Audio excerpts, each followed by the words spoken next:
game at?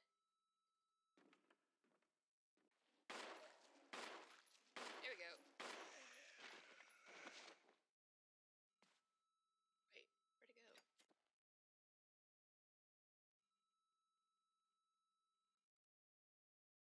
Wait.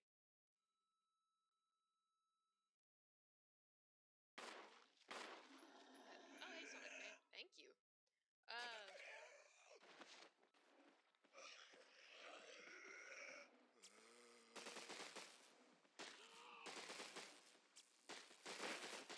Sorry, I won't be joining you because I'm streaming myself. Just wanted to stop by and... Oh, thanks for stopping by. I hope your stream goes well. If it's still going by the time I'm... If you're still streaming by the time I'm done, I'll stop by and say hi.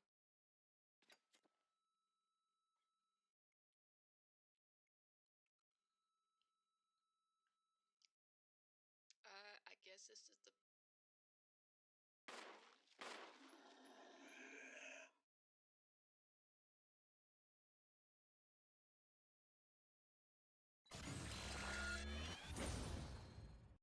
UX.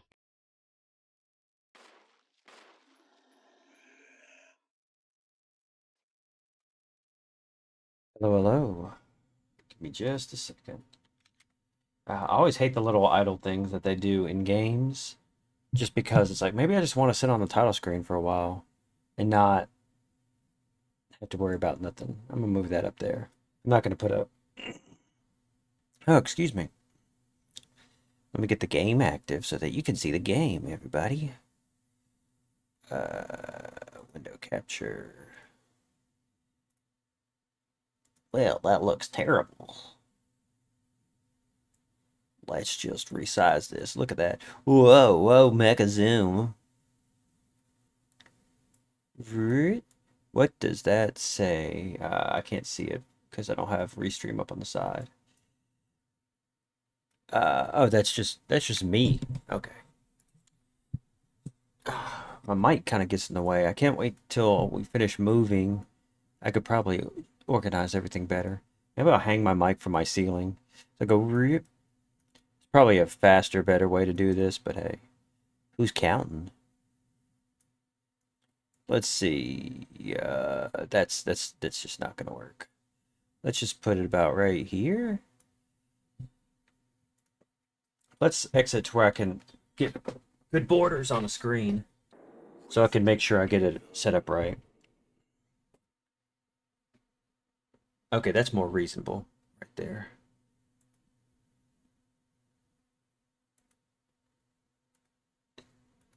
Okay, OBS. Could you update? Hey, OBS. I need you to update for me.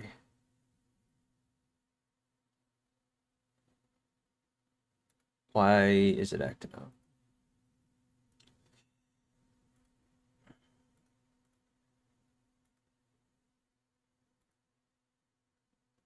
That's probably part of the reason. Go.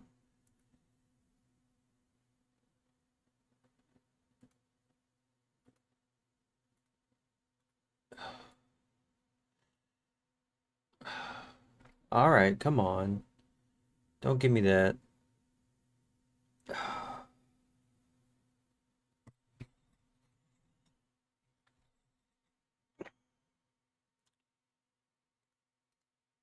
Okay, well, we'll just remove that then. How about that? If it's not gonna work, then I don't want it.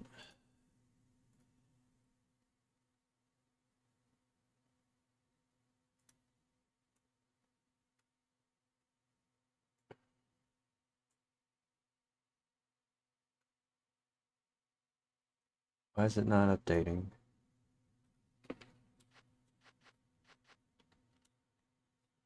Okie dokie. Well, let's just close this completely. All right. Let's try it again.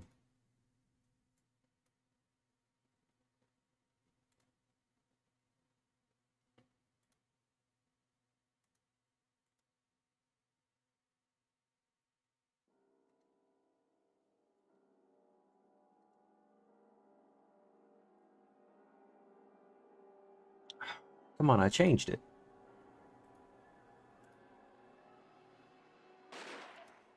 Dolphin. There we go. Change it. There we go. Okay. Let's do that. And then go over here. Get this adjusted. It's the only downside of all these games with different resolutions and stuff.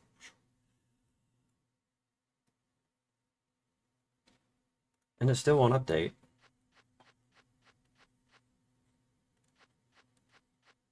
Let me try something. Maybe if I do something in the game, it'll work.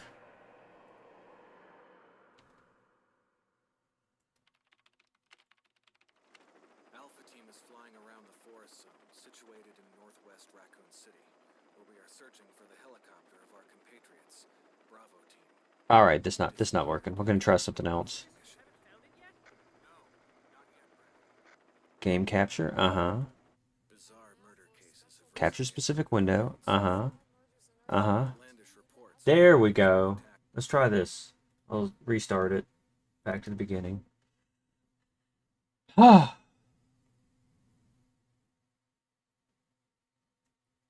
All right, move that all the way down.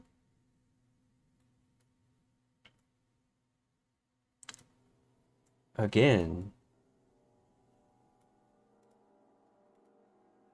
Ah, come on, don't do that to me. Oh, just technical difficulties. Need to hire somebody. Actually, probably not, but still. Okay. Is this working? See, there we go. That's what I'm talking about.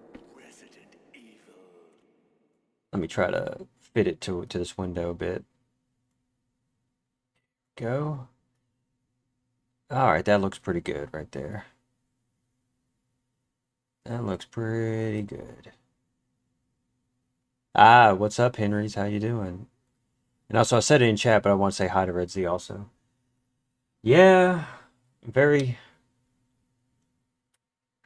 Thing is, I'm great with the hardware stuff, and I'm great with things that are like extremely objective, like math and science. But like software stuff, even though the coding side of it is very objective, the freaking just getting it to work sometimes is a nightmare for me because it's like, okay, you go to instructions and it says do this, you do that, and it doesn't work, and you don't know why. And so you try to search it, and they say try this, you try that, it still doesn't work. And then after about the fifth solution, you lose your freaking mind. Oh, it happens all the time. Ah, okay. So, wait, hold on. I'm gonna do a little beat here.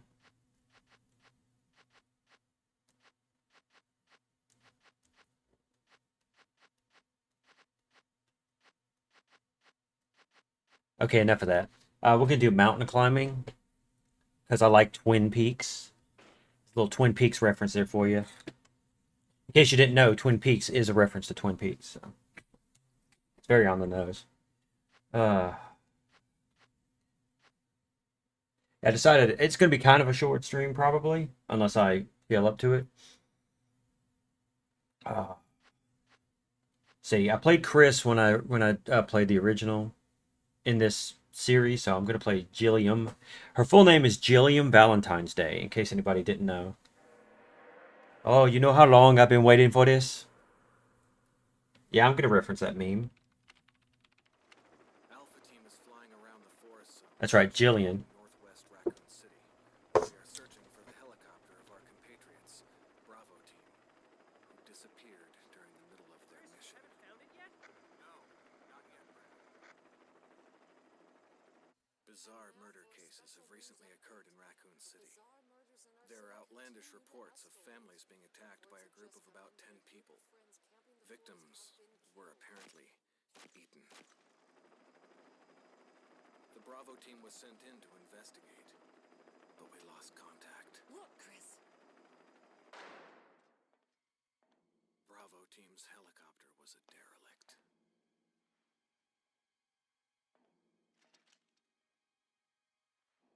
Save for the remaining body of Kevin. No, not Kevin. Hey, darling, how's it going? continued our search for the other members. Gillian Anderson. Yes, Gillian Anderson. And it turned into a nightmare.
Oh, the game volume's low? I'm sorry. I have it set down for other games. Thank you for telling me. How's that? Come on!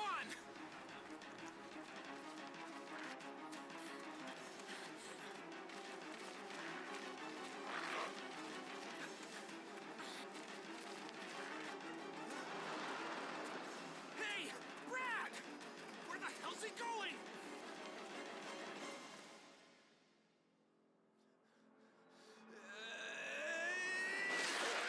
Chris, this way.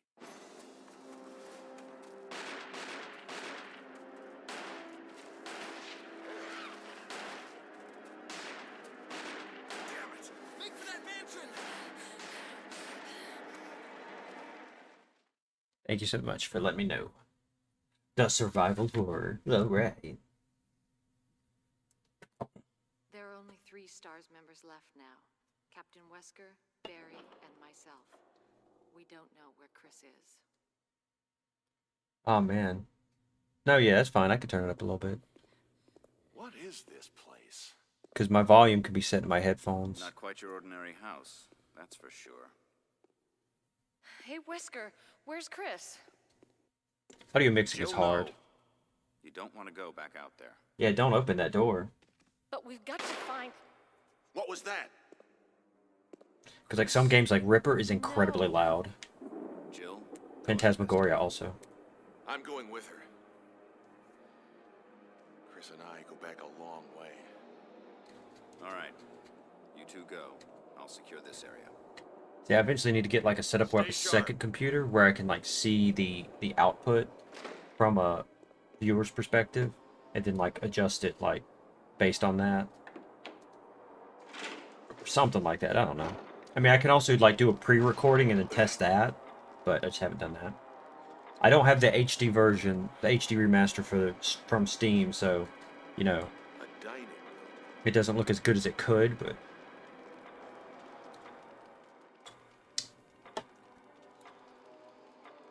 ooh, yay, I'm not clicked into the window, so I can't do anything. There we go.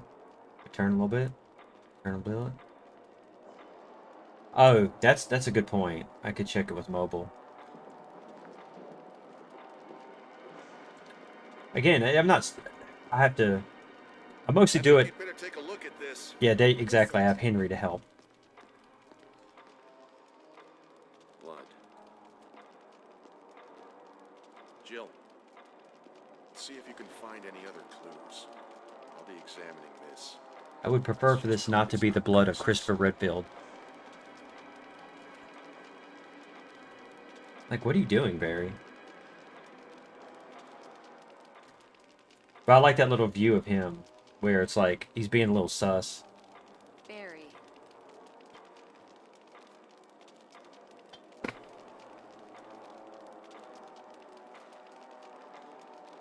Look, look how his finger's not on the trigger. See, it's trigger discipline. That's an important thing to learn about guns. As some people says, keep your booger hook off the boom button, you know, until you're ready to shoot it.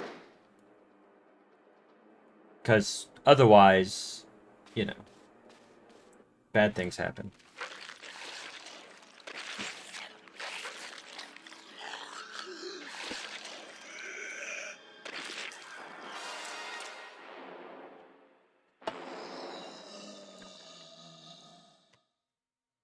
Uh-oh. Well, see ya. Whoop, whoop, whoop, whoop, whoop. It's just...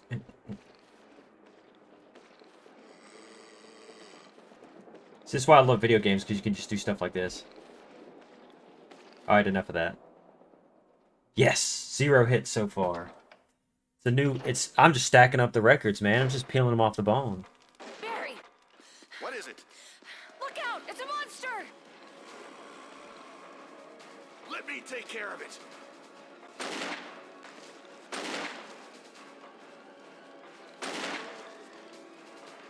I do like the fact that they keep in the 3 shots that it took. What the hell is this thing? I found Kenneth killed by this thing. Let's report this to Wesker.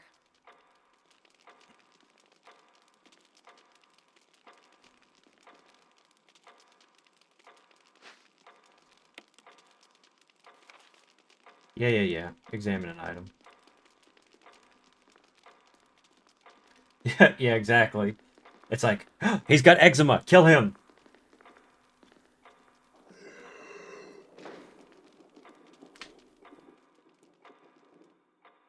Then again, like what like methamphetamines does to people's skin, sometimes it's like you might need to put them out of their misery. Maybe that's messed up because addiction is a disease, so. But at the same time, some meth heads are jerks, so. I'm not advocating Jill, murder. help me look for him, but let's not leave this hall. Good idea. Or as I like to say, murder. I like to say that all the time. Instead of saying just murder, I like to say murder. That is murder. As like sort of a sarcastic way. Like if someone says, oh, this is, about this, that, or the other. Especially if I'm talking about like self-defense and stuff like that. It's like,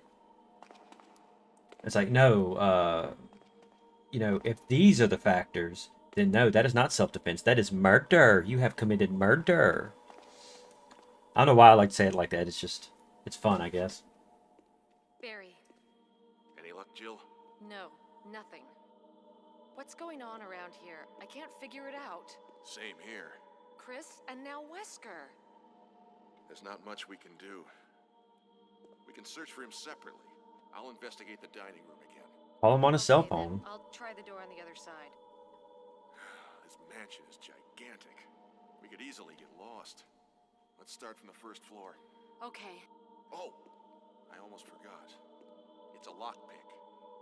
You'd make better use of it. That's actually probably true, darling. Because, well, one could make the argument, right? I may need it. Listen, if something happens, let's meet up in this hall. That Got it? it is Okay. an extremely dangerous degenerative disease, right? It's not necessarily their fault, right? Dementia is a disease, right? But at the same time, it's also like, well, I could see why somebody would argue for them. I could probably adjust this better. It looks a little bit better, doesn't it?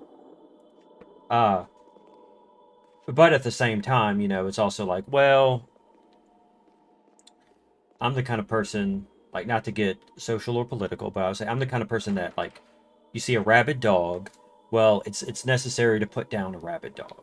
As tragic and unfortunate as it may be, you do have to put down a dog. And I know a human and a dog are two completely different things, but these are also zombies. So it's all like, unless there's... But then again, that's what they did in one of the Night of the Living Dead movies, the third one, where there's a smart zombie.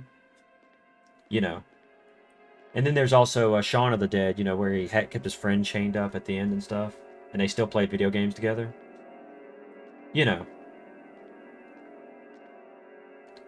Woman drawing water. I haven't played this in a long time. Excuse me. I know there's differences between this and the original. So we have to see if I am terrible at this game or not. Anything with investigating? Aha, turn around. And I know there's a lot of stuff that's changed over. Like you have the defense items. Press the L button. So, But you're probably right, though. There probably would be this. Uh-oh.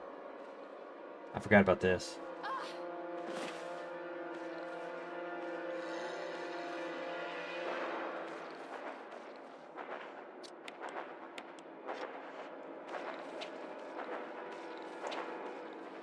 Cut his legs. Get off me!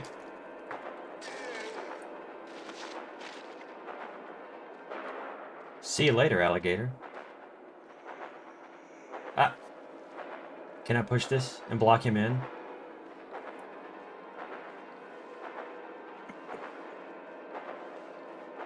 Ha ha ha ha. Can't catch me, buddy. Well, that's very cool.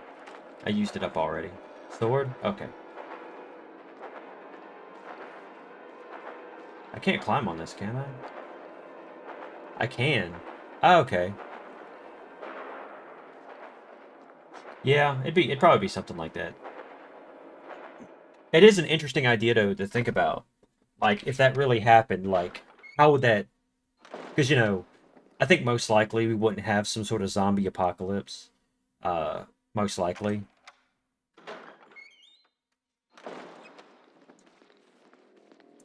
Oh, man, I might actually have to get rid of him. Just so I can get that. Ah, come on. Oh, God. Okay. Well, we'll come back here later. I don't feel like messing with it yet. Right now. Because, you know, of course, you know, a lot of the things involving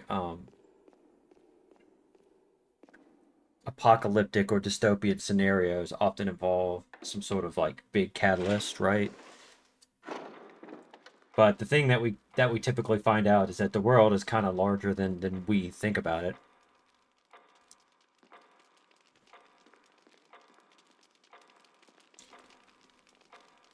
Like, you know, as somebody's pointed out before, like, if we detonated every nuclear weapon in order to cover as much of the landmass of America, or of the world, I think it would only be like 1/300th of the surface of the land surface area that would be covered.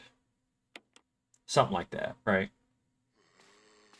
I may be wrong now, but it's something like that.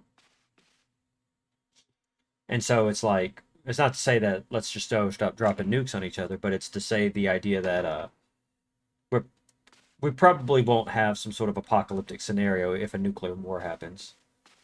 Because there's probably only going to be a couple of them dropped at all. And probably only in extreme circumstances anyway. What the hell happened in this mansion? I like all the manacles on the wall. That's very foreboding.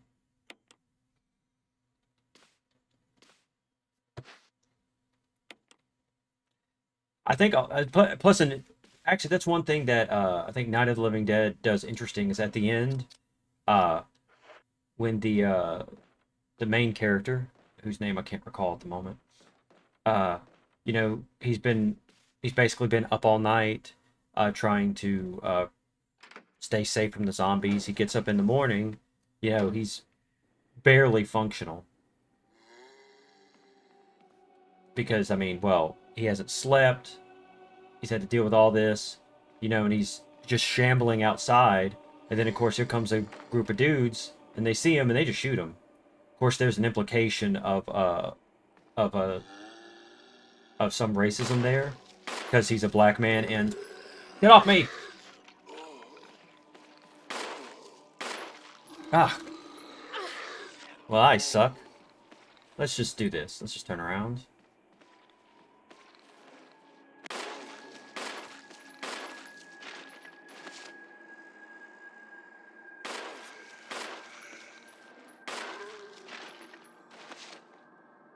There we go. Well, I'm bad at this game. I'll just use one. Ah, I'm hurt that much? Shit. Okay. Whatever. I've got to get back into the rhythm of this. But yeah, so it's like, you know, he gets shot, you know, because, and again, they can always argue, well, I thought he was a zombie. You know, I mean, do they have a way to test for that? Is that something they would even check, like from a legal standpoint? And that goes to that thing with that I was talking about, like with self-defense, right? You know, because it's like like, while sometimes it can be incredibly strict, we do have reasonable. We typically have reason. Oh God, we don't typically have unreasonable parameters when it comes to self-defense. Like, you can't start a fight with somebody and then shoot them in the face. You know. And there's other things having to do with that, like there has to be a reasonable expectation that you need to defend yourself. Now, sometimes it's a bit too strict, you know, because we do have a very conviction heavy. There's a lot of benefits, I should say, to our justice system for getting convictions. You know, so get etc. etc. But yeah, so that's an interesting thing to wonder about. It's like if we had a case like that, like, do they have a way to test for zombification? You know, so it's like, well, oh, they were a zombie, or you know, or maybe it's this, and maybe it's that. I don't know. It would be an interesting thing to see, because like some guy could just, you know, you could get a dude and he kills his wife, and he's like, oh, well, she was turning into a zombie.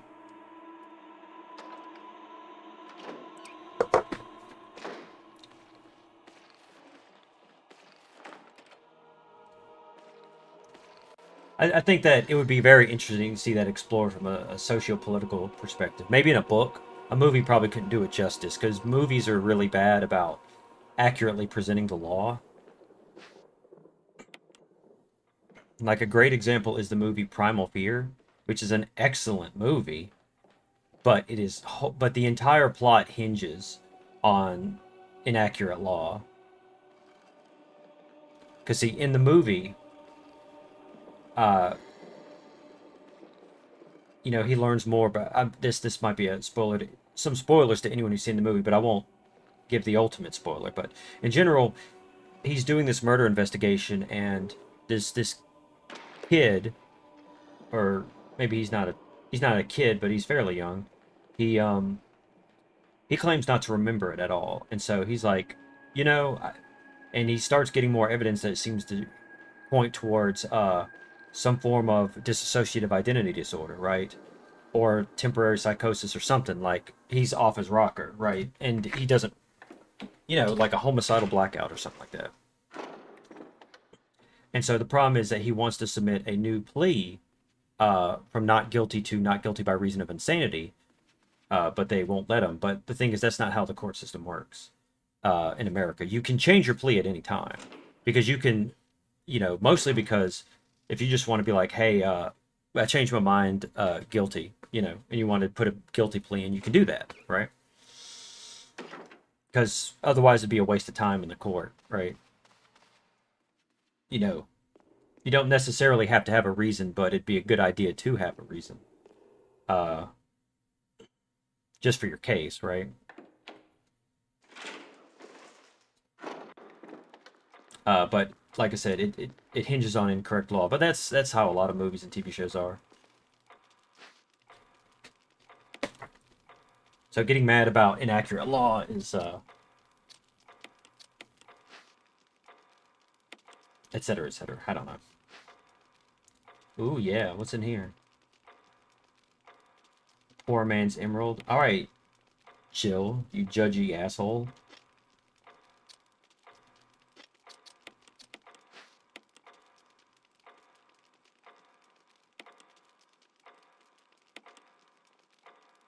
I like the little marks.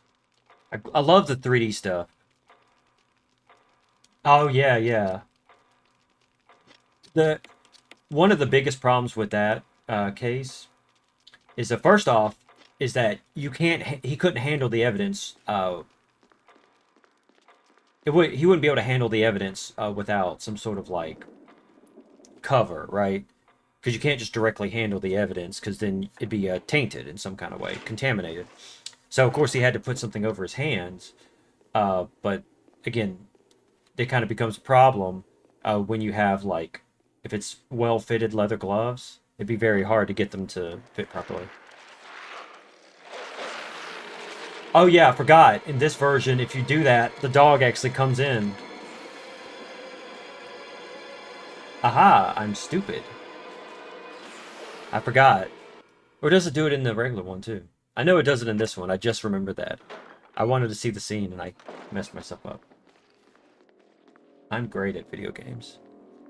But another thing about that case, though, that I'll bring up is that, you know, because British law is very similar, because they're both like generally based on Napoleonic law.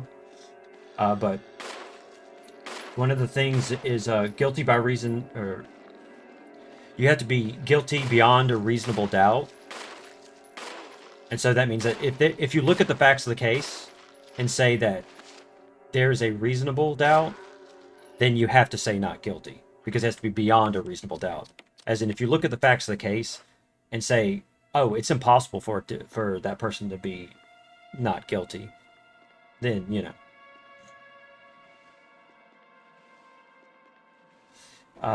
And so that's the thing is that ultimately they were able to create that reasonable doubt because the jurors were like, "Yeah, we think he did it, but we have no way of, but it was reasonable doubt, so we had to acquit him." And of course, there's a lot of disagreement about that sort of thing, but it's also like, well, that's kind of our court system. Is that we don't want to, is that at least it's not supposed to get anyone convicted. I think I have it too far. Of course, it has problems, but so does every other system in the entire world. Son of a bitch. Did I? Can't get in there, can I? Well, let's try this again. Let me reset the room.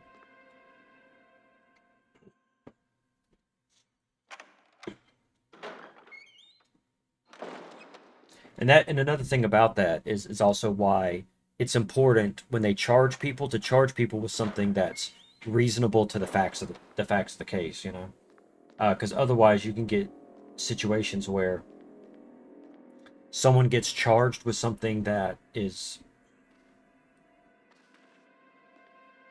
someone can get charged with something that's doesn't fit the facts of the case well, and they can get acquitted because of that, and because of the rules of, excuse me, because of like certain rules, like for example, in there's what we have called double jeopardy, where you can't be convicted for the same crime twice. So once you've committed a crime and been convicted for it or acquitted on it, you're good to go, right? Unless now you can be retried for something, if there are some extenuating circumstances that comes up, like if they can say, hey, uh, you know, there's this massive new amount of evidence, but typically if you're found not guilty, you're found not guilty, right? Um,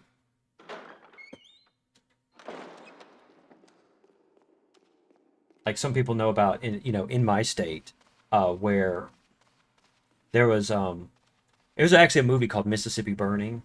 It was a case of some murders that happened.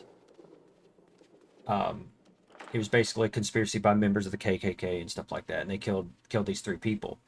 And basically, there was this huge issue of trying to get them convicted of it. Particularly like the leader, the head guy, or whatever, because well, there's, oh god, I didn't know he could do that. There's just an unwillingness of people to do it, and they had to go through a lot of procedure and stuff before they could retry him. But he was never found not guilty. It's just there was always like a hung jury or something else like that. Let me check the map, because I don't know what I'm doing. So all these doors are locked. I need to try to go through that door.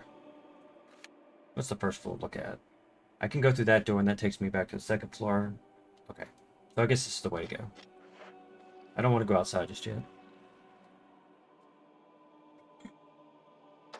Yeah, exactly. In our court system, they'd have to be like, well, you know, what was the person doing at the time of the murder? Uh, you know, there's a lot of stuff that they bring up that in normal everyday conversation, I guess you could say, we would consider unacceptable to sort of either bring up or talk about or even ask in terms of like both the supposed perpetrator and the supposed victim, right? Um, But one thing that people do have to understand is that a lawyer's job is to, uh, by all means, win their case, right?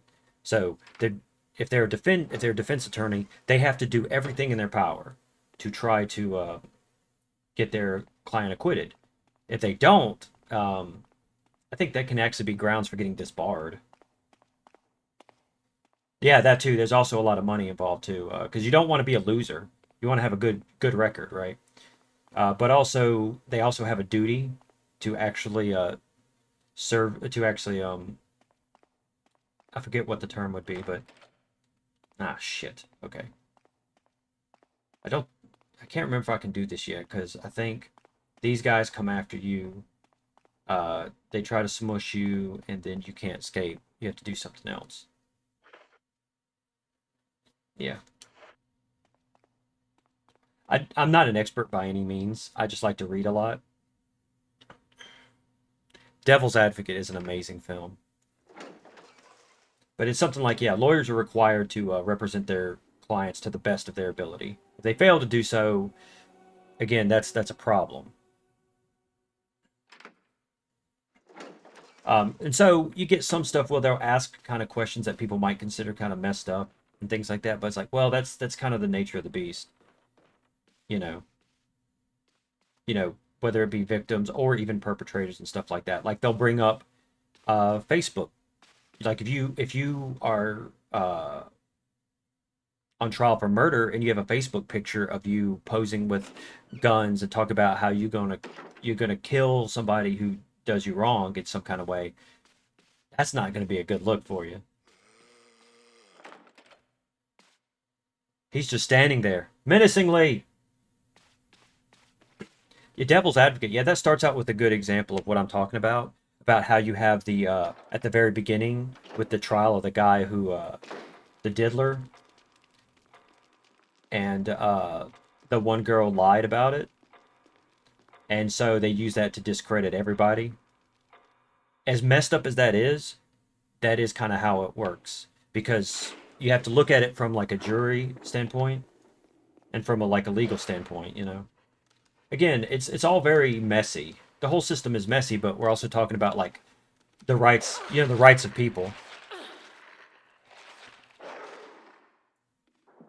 You know, a great example is a lot of lawyers say this. The movie My Cousin Vinny is actually extremely accurate when it comes to the law.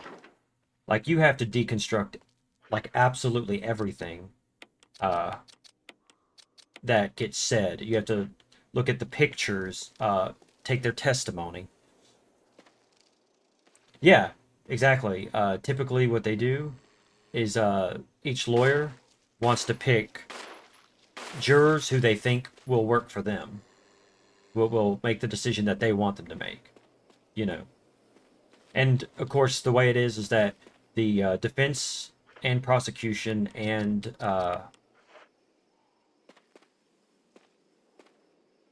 the defense and the prosecution and the judge all have to agree on which jurors to pick, you know. So that again, it's fair, so that it's not just one guy picking, you know. It's a whole messy, and that's of course part of why courts take so damn long. Is because they have to go through this massive amount of process, and you do have a right to a speedy trial, which is our Sixth Amendment, but that can also work against you as much as it can work for you, right? There's a lot of stuff. It's all messy, right? That's of course why lawyers are expensive. Devil's Advocate is a good ass film though. I love it. I love Al Pacino. He's such a great actor, even when he's hamming it up. I love it. So this I know I got to get all the death masks, and this is where what's her name, Lisa, where she pops up and goes, "Rah! I will take the book." Some aspects of it, yeah. At least I know I saw some of the memes, but yeah, there's some aspects of it. You get stuff like great example. I'm not talking about the game at all. I'm just talking about law stuff. But a great example is like okay, so you and I might look at something and you and I might look at something and say, well, what is it? It was 95 degrees yesterday, and they said, and this person said that, uh, you know, yeah, let's say that one of the facts of the case that's relevant is that it was 95 degrees Fahrenheit outside, right? Well, what they're going to do is they're going to check. They're going to check weather reports to make sure that they even said it was 95 or reasonably close to it, right? To where a reasonable person could make that assessment. Um, or let's say that they check it and they say, man, it was actually only 87 degrees Fahrenheit. That's kind of a big difference.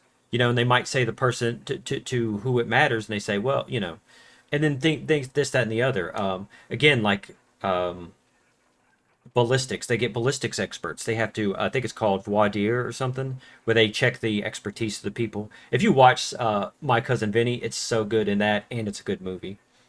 It was a big case, and it's very interesting. Again, they'll take audio recordings. If they want to argue that the audio recording might have been doctored or changed, they'll get an expert in to say that my expert opinion is that it hasn't been doctored, et cetera, et cetera. It's pretty crazy. That it's so messy. But well, it's not. It's so procedural, is the way it is. It's very interesting. But at the same time, you also see it's why why being a lawyer is an entire career. It's why public defenders, which we're guaranteed here, have such a hard time, because you can have people, and everyone has a right to representation. But the problem is you have people who are having to do that for like 20 people in a day. They don't have the time to go search through law books, search through this, do all this research, and do all the legwork that it could take to possibly help this person. And they don't get paid jack shit for it. It's terrible, money and money and legal representation is a huge thing. If you're a good lawyer, you're going to get paid a lot. Anyway, Book of Curse. The four masks: a mask that speaks no evil, a mask that smells no evil, a mask that sees no evil, a mask that cannot speak, smell, or see evil. When all four fall into place, evil will awaken. You can't smell any evil, guys.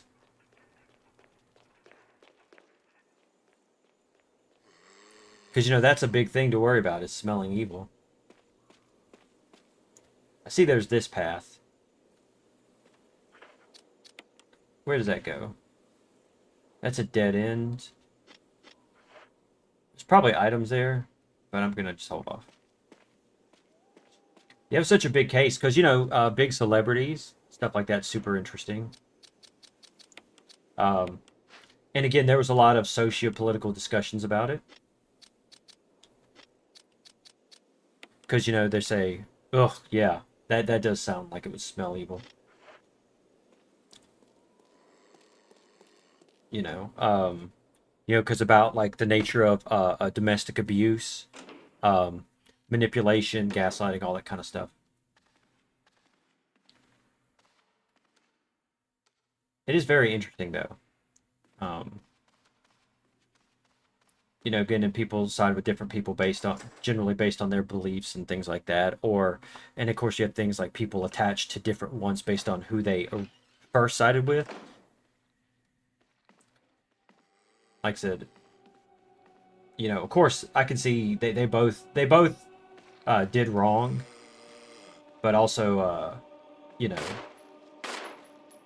it's important to remember that how how people can act when they're in a toxic and abusive relationship. I don't need to use up all my ammo like that. Of course, it's complicated. Relationships are complicated, man. That's why one of the things we learn in DBT... Oh no! Get off me! Is interpersonal effectiveness.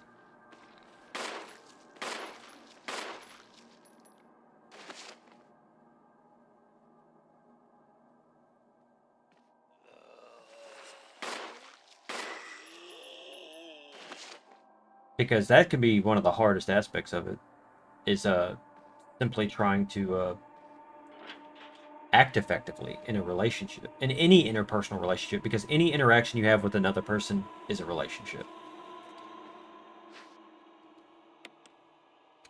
And so being effective is difficult.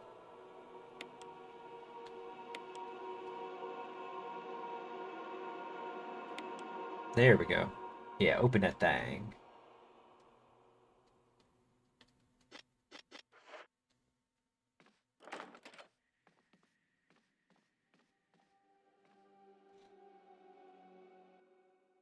I love talking about DBT though.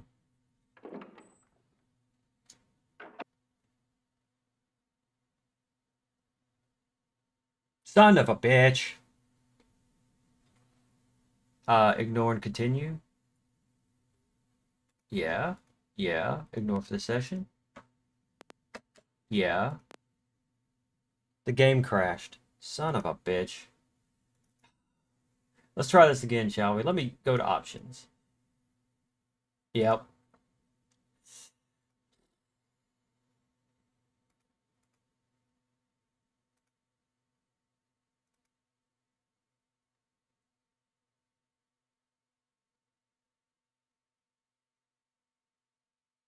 I just do open. I had it selected on DX12. Crap. Okay. So maybe I should have saved my game or something. Oh well, I can get back to where I was fast. You have 2 streams playing right now?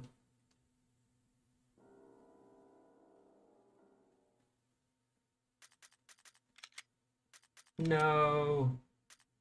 Resident Evil. It freaking crashed. Let's try this again. Now that I have a better idea of what I'm doing.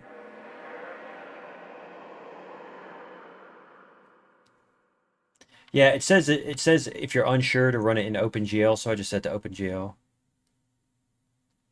Yeah, it does that to me too, where the app acts up a lot. Like I'll still have the audio playing, but then the video won't play. The new app is wonky. I'm sure they'll probably keep it the same way it is though, but still. Skip, skip, skip.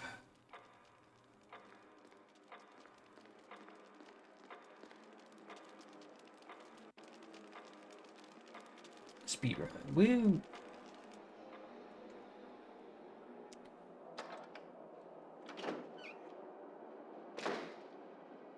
I don't need the gym yet, so I do need to grab that arrow though. Let's go. Wee.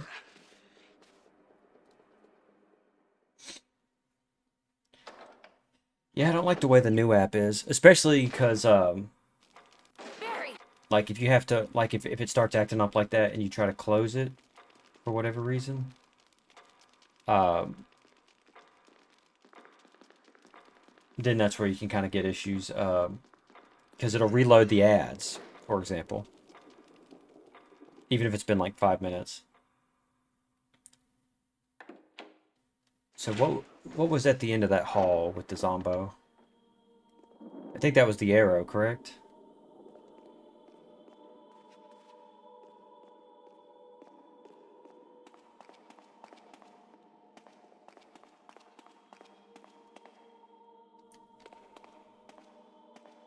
So let me think. I need to go into the death book. Not the death book, but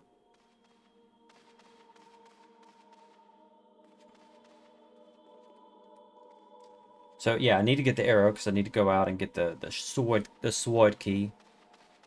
I don't think I need anything else at the moment though. You, the master of unlocking. At least here it has a realistic lockpick, so that's the wrong one. Okay. Lockpicking isn't actually that difficult because, to be honest, most locks are not really that complex.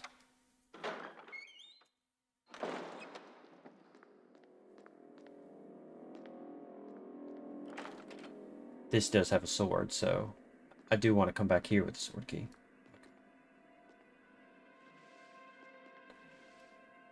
No, wait, I think that's just the dagger. So I don't really need to bother with that. Okay. So where was the arrow? I think it was the other path, wasn't it? I don't need to get the gym yet, because I don't see the Twiger. Okay. Again, I don't remember an optimal order for any of this at the moment, so I'm just gonna wander around.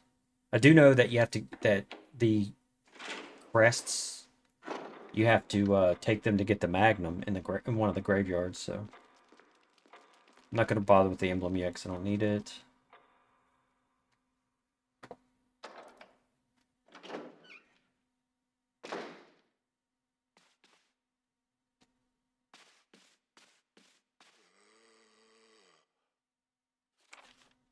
Yeah, video recorder. Nice. It's been so long since I played this too, so that's why it might be a little fiddling around.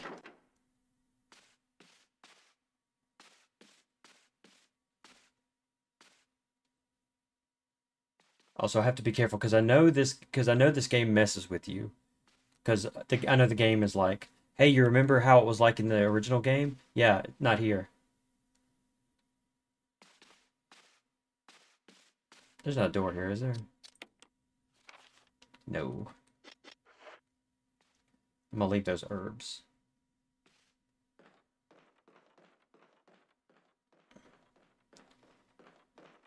And you just gotta love the way the mansion looks. Like they took it and then they expanded on it. Oh wow, yeah.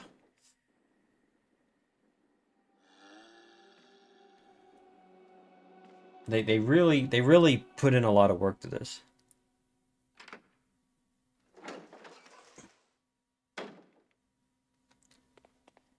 Because I think what I have to do here is I have to get something to put in place of it. Or something. I mean, probably. So, stay away from him.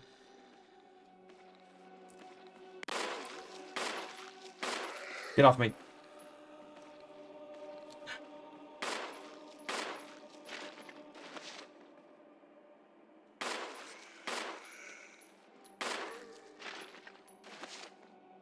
Oh, yeah.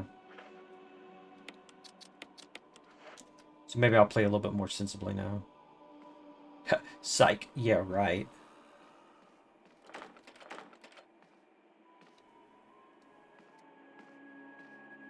I do like the use of mirrors too. That's a very cool touch to this.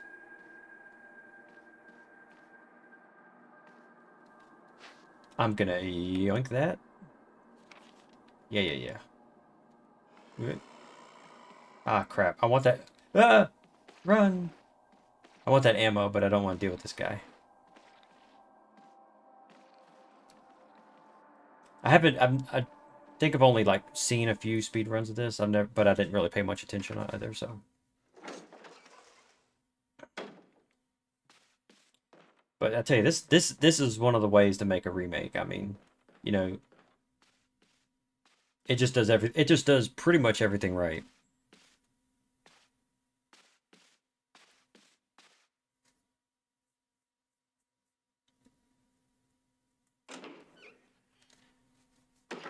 They may very well be, because the zombies, of course, as you get better like controls, movement, and things like that, the zombies become much less dangerous. Of course, that's also part of why they did the Crimson Head thing, was to increase the difficulty a bit.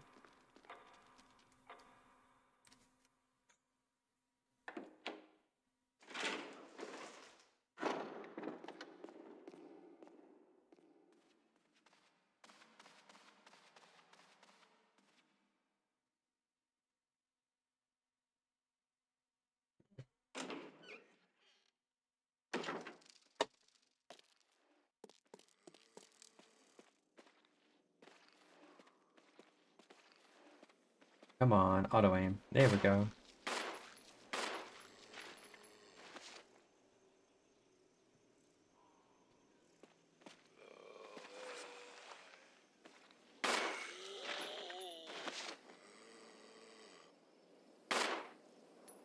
I didn't see the blood, so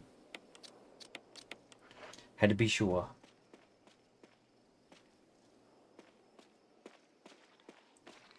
Hey, you stay away from me, buddy. Examine. Give me that arrowhead.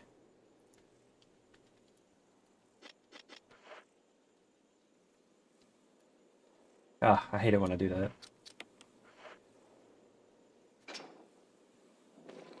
And I think the whole Lisa Trevor thing is super interesting too. It helps make the game,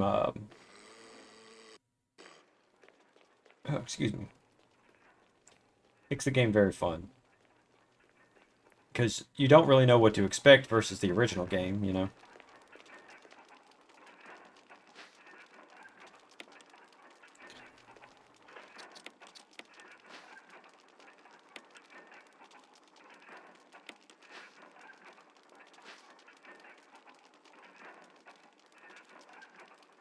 Also, I like that detail of, I love the detail of examining items in 3D to figure out stuff. Of course, if you notice, that's also something that they did in Phantasmagoria. And even though it wasn't 3D, they had a similar thing in Phantasmagoria too. Of course, I'm not saying that that Resident Evil ripped them off or anything. But it is true. They did rip them off. Okay, enough slander. I will say this though, some of the music in Phantasmagoria 2 looks similar to the sounds similar to the music in uh Resident Evil 2. It has a very similar vibe in some instances. I should save state too. That would solve me some of this issue. Emulation, save state. RE1 make. There we go.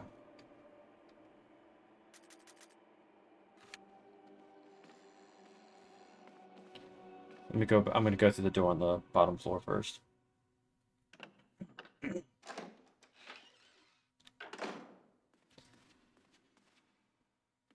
I'm on Dolphin Emulator. I used to have this game too. I had this game. I had this game. I had Zero.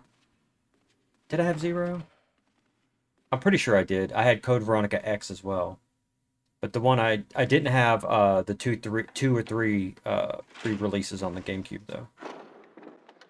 I know I had this and Code Veronica.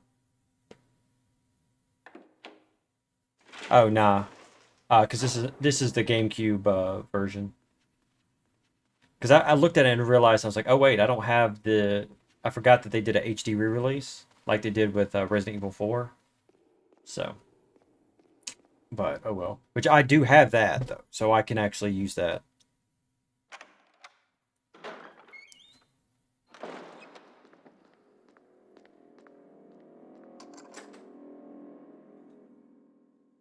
Or I can play that, I should say.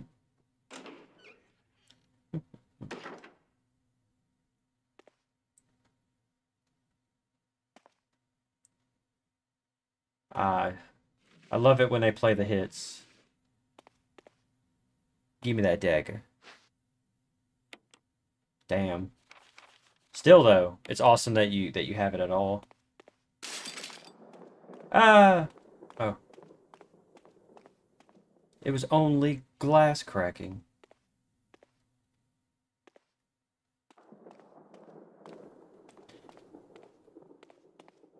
Oh, nice. You have 2 and 3 and 0. Cool. Very cool. I'm jelly. What's your address? No reason in particular. I just like to you know, talk about people's street addresses. That all that goes into. In fact, it was my GameCube games that made me realize what happened to them. Because as I stated before, they were stolen. Oh yeah, just check the top and bottom of the United Kingdom, huh? They were stolen. And so I was at this place, this guy at the flea market who sells video games. He has a massive, massive, massive number of video games. And so oh yeah, that's true. You can because the Wii's on the GameCube hardware. Nice. But the what was it? Yeah, so I was there looking at what they had, and they had some stuff on the counter, right? There's this square, not on the square, this Nintendo 64 bag that I had that was similar to one I had for my Nintendo 64, right? I was like, oh, I have that. It's kind of I don't know if it's a rare thing, but it's something that I had for years because I had this like big plastic case. I had this little satchel or whatever. It was cool stuff, right? And they also had a stack of GameCube games and a GameCube Mad Catz brand controller. And so I was looking, so I was like, that's interesting. I used to have that controller, and I used to have that case. But I didn't think anything of it till I looked through the stack of GameCube games. I was like, Code Veronica X? Crazy Taxi? I was like, Resident Evil? Sonic Heroes? I was like, these are literally the main games that I had for my GameCube. I got the guy over there. I was like, hold on, hold on. I was like, where did you get this stuff? I was like, did somebody sell this to you? And yeah, he was like, yeah, a woman came in and blah, blah, blah. And I was like, these are my games.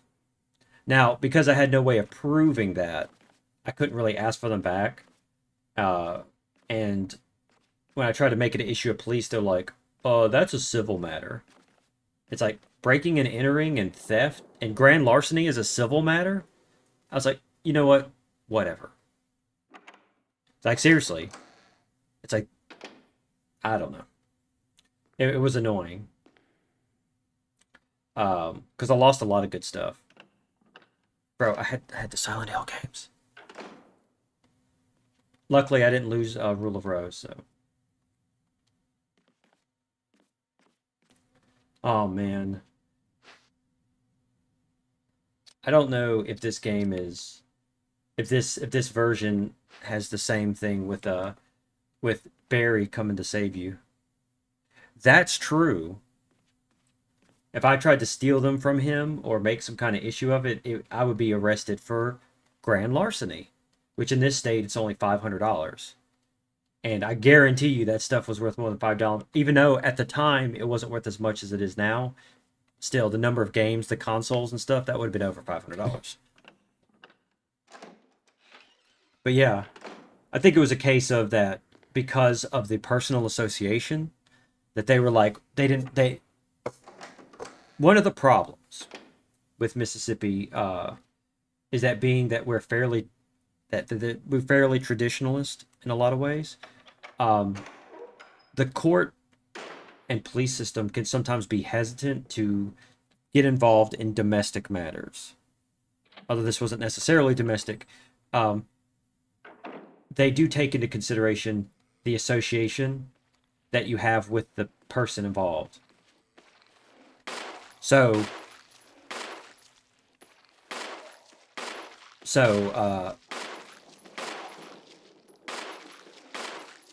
yo, fucking jerk.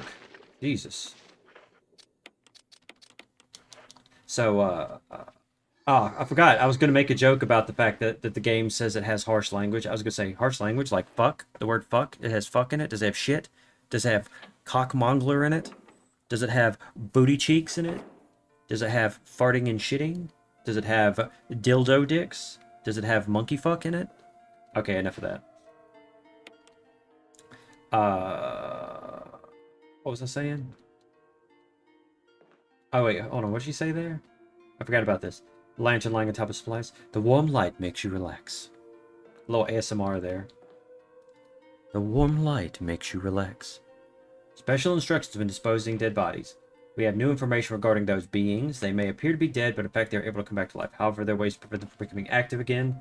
Incineration. Destruction of the head. Further methods, blah, blah, blah. Oil has been placed on the first floor of the mansion. Take as much as you need. You will need something lighted, which you will have to find by yourself. Cool. So back to what I was saying was that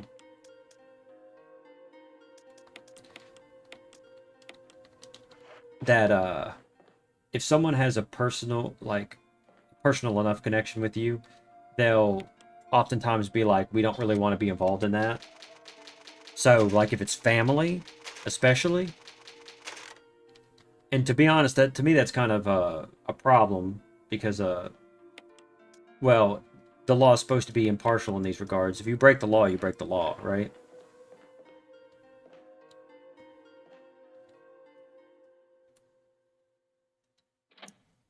Again, it's not for people to like flip out and just use however they want, but at the same time, there's some cases where it's like, well,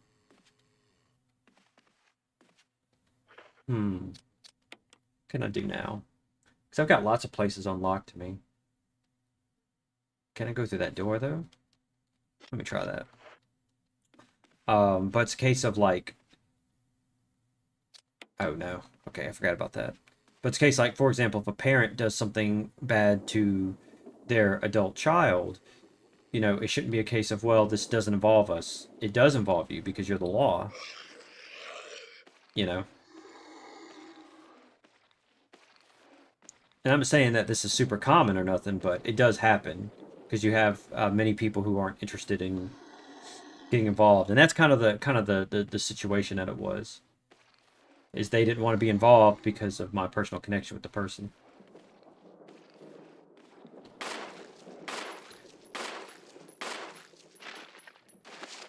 And the big problem I have with that is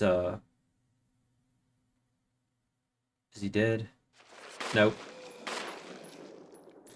Is that the vast majority of crimes happen to people you know. Keep your family crime to your family pilgrims. Yeah. Like the vast majority of violent crimes happen to people that know you, right? The person most likely to uh, murder you is typically someone that you know. So, you know, why wouldn't you want to try to stop that? You know? That's my thing on it. I mean, hell, if my wife gets murdered, you know, I'm going to be the first suspect. Oh no.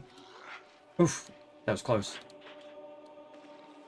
So, you know, if it's a case of my wife contacts the police and says, "Hey, uh, you know, I feel that fear and blah blah blah." Yeah. That's the thing, it's very often somebody connected to the person, you know. Random murders are not common at all. They happen, but they're not super common. Okay, so I have a lot to explore. I did save the game. I could try to get the shotgun and see if I'm going to get the Jill sandwich cutscene. And I do have the stuff outside I could go mess with. Okay, I'm going to go do that. But also, the one thing that a problem that we have here in this country is that there was a specific case, Warren versus DC. Um, I'm not going to go into details because it's pretty messed up. But if you look it up, you're going to be like, holy crap. Where they ruled that the police do not have a duty to protect you. They have a duty to deal with crimes after the fact and stuff like that. But they don't have a duty to protect you prior to something happening. You know, even if there's a credible threat. And that's a problem I feel like that we've had happen a lot. Where we've had credible threats and no involvement whatsoever until after they do something horrible. And I'm like, how about let's try to save lives a little bit. You know, and I'm not talking about someone like me. I buy guns. I'm not saying they say, "Man, this guy bought another Deagle." Well, he's obviously up to something. I'm talking about if I posted about how much I hated somebody and how much I wish they were dead, and if I saw them right now, I'd, you know, if I posted something like that on Facebook, I think they have plenty reason to at least come knock on my door and say, "Let me ask you a question about this post that you made." Like I said, you know, if there's a credible threat, someone needs to be talked to, right? You know, or if I'm like stockpiling, like if I go to the store and spend $1,000 on gunpowder, you know, and I don't have like a reloading press or anything like that, it might be like, the fuck you buying all this powder for, buddy? Granted, I don't necessarily want to be harassed every time I make a big purchase, but at the same time, you know, if there's someone who's clearly unhinged, right? I'm just gonna do a save state on it. Because you know me, I'm all about people's rights. You know, we got to protect people's rights. Um, but you get some of these cases, and I don't want to go into the politics of it, but there are some cases, at least a case or two, where these some of these individuals that committed these horrific crimes have had extremely big warning signs. But we also have a lot of legal stuff, you know. I'm just saying is that I need the police to be able to, you know, work for me a little bit, right? So that I don't get my game stolen. uh, you know.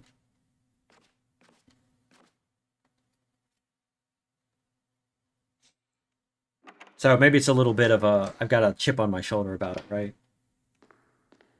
But no, there's other cases that you could talk about all day. Um, where it's just like, come on, you know.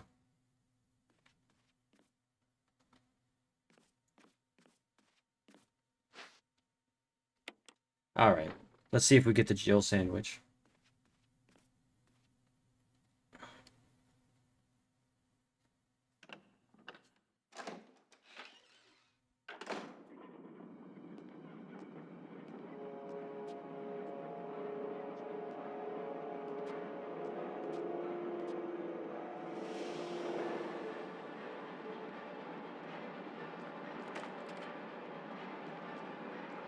Okay, Barry. Oh God, what did I do now? Look, I like how the umbrella logo's in the center of the floor. Wesker! Barry! Help! Jill, you in there? Barry? Get me out of here! The door's jammed! Stand back! Yeah, yeah. There's a lot Grab of my hand! Yeah, I know the UK has like at least changed a lot of stuff with the way their policing works. Because I know like their average police typically don't carry firearms, you know, Barry! but also they don't have to like. That was a close one. A second late, you would have fit nicely into a sandwich. Really? Thanks. But Barry, didn't you say you were going back to the dining room to find other clues? I'm glad and all, but why are you here? I just had something I wanted to check. Anyway, we should get back to searching for Wesker and Chris. Thanks, Barry. I owe you one. Don't mention it. I do like how Barry's acting sus from the beginning, so it's very good, very nice. I have the shotgun now. I'm happy about that. How do I get to the thing? But our police also have a lot of money put into them. There's a lot. To some degree, there's militarization of the police. Like many of them will carry. I'm not sure if they carry fully automatic ARs, but they will carry rifles, shotguns, things like that in their cars. Many of them will actually wear body armor all the time. There's a lot of that, you know.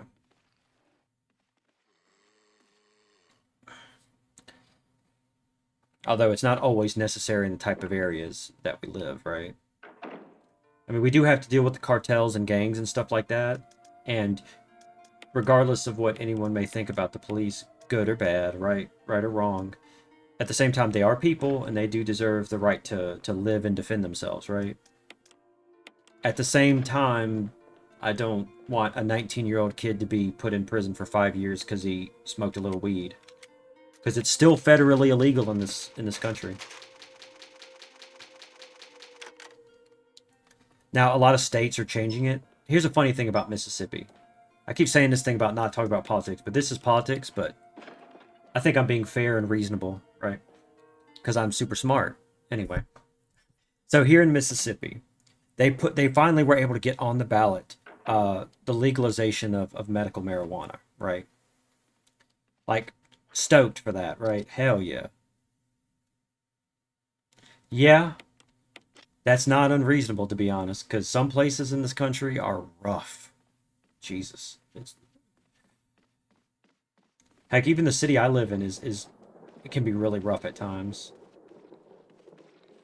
Luckily, it's dependent on the area and the neighborhood you live in. Come here, buddy. Come here. See you later, alligator. But so they finally got medical marijuana on the ballot, right? And so it passed with flying colors. There was one version that people could vote on. There was an alternate version they could vote on. And then there was the complete refusal, right? 75% of Mississippians voted for it one way or the other. 100%. We said, we need some weed, bruh. Hell, Mississippi grows most of the medical marijuana that's used in the country. Why the hell is it not legal here? You know? Er. Um, it shouldn't be federally illegal, but that's a different story, right? Anyway, so uh, it passed. Now, here's what the government of the state tried to do. They tried to argue that the law wasn't validly put on the ballot because prior, because our standard for laws, for what laws could be put on the ballot, would be you had to get petition done and you had to get 20,000 signatures from every district of the state. At least 20,000 from every district, right? However, the law specifically says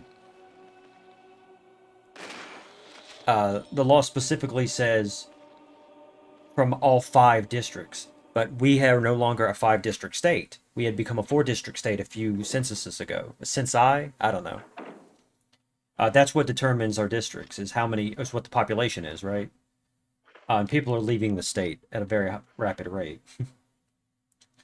And so they tried to argue because they only got 20,000 signatures from the 4 districts that it didn't count because they didn't get it from 5 districts.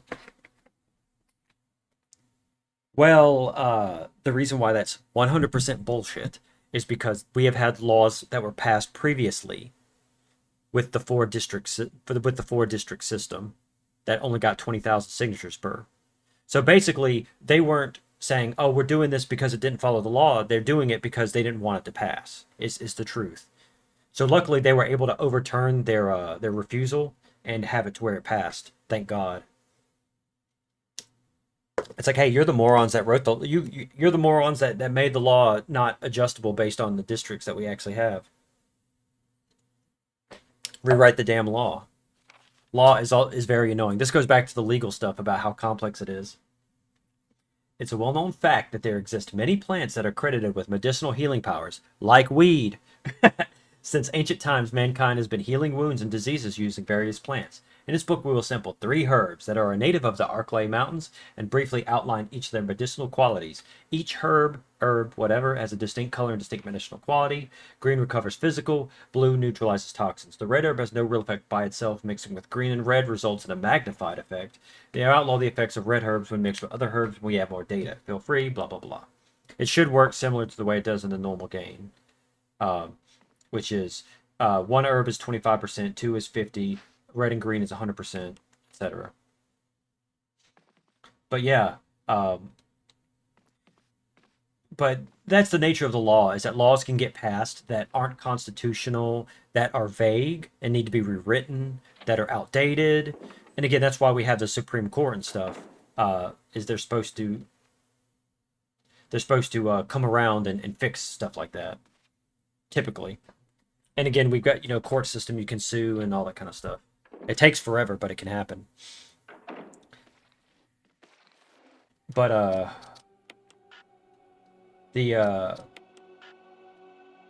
come on. I want to burn his corpse. But yeah, like for example, when I mentioned the oh crap, am I getting hurt? Please tell me I'm not. Okay. Yeah, seriously. I mean, hey, do these herbs cure COVID? Do they cure COVID? I mean, they can cure poison, and you can like be horribly injured, and they'll heal that too. There got to be something. Got to be something about it, right? Oh, bullets. Oh yeah, I love bullets. Yeah, whatever that is. Damn, I gotta come back. There's nothing else in here, is there? I think so.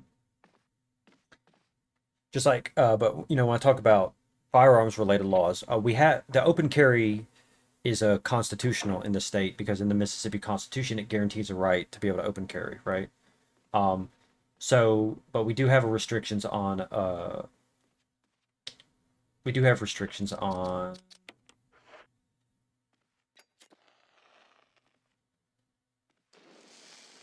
concealed carry. So our law specified that you had to have a license, do all that kind of stuff to concealed carry in whole or in part, which is extremely vague, right? Like, what the hell does that even mean? Like, in because someone could argue putting it in that putting a handgun in a holster counts as partially concealed, um, et cetera, et cetera. So they eventually had to pass a law that specified what concealed meant. You know, so carrying in a holster is not concealed. Things like that. We also passed a law that allowed you to carry a firearm in like in a bag or in like a bag, satchel, fanny pack, purse. You can tell the law was targeted at allowing women to carry it in their purse without having to have a concealed carry license. But because of the legal issue of not specifying what something is, obviously they had to make sure that the language was vague so that it applied to anything that could be considered, because you don't want, again, the problem with ambiguous law is how do you interpret it. And so that goes to that concealed carry law. And a funny thing about that is that one of our city councilmen, crumpled memo, today Sir Spencer told me to hide something where no one could find it. Well, I had this idea. I figured if I could somehow have protected it by a dangerous animal like the vicious canine that lives here, no one would be able to get near it. As far as I can tell, the mutt is always hanging around the second floor balcony on the west side of the terrace, and he ought to come running at the sound of a dog whistle. This is where you come in. The thing is, I reckon you're the only person that can get near the damn dog without risking a serious mauling, which means only you can put this collar on him. The object that Sir Spencer wants hidden is concealed inside. You're the only person I can trust with this. Of course, you'll get something out of it as well. Remember that certain item that you've always wanted to get a hold of? Well, in exchange for your services, I just might be able to get it for you. This could work out well for both of us. John Tolman.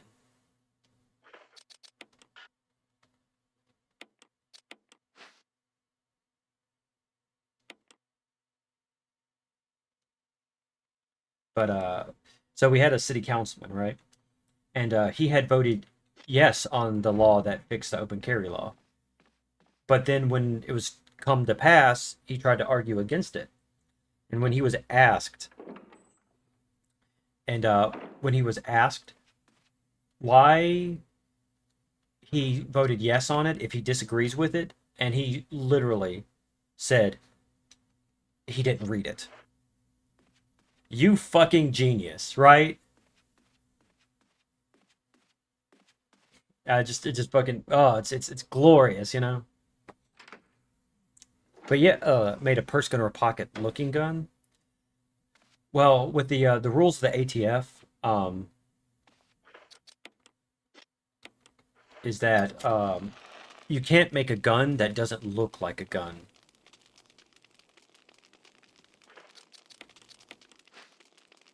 So it has to at least look like a firearm to some degree.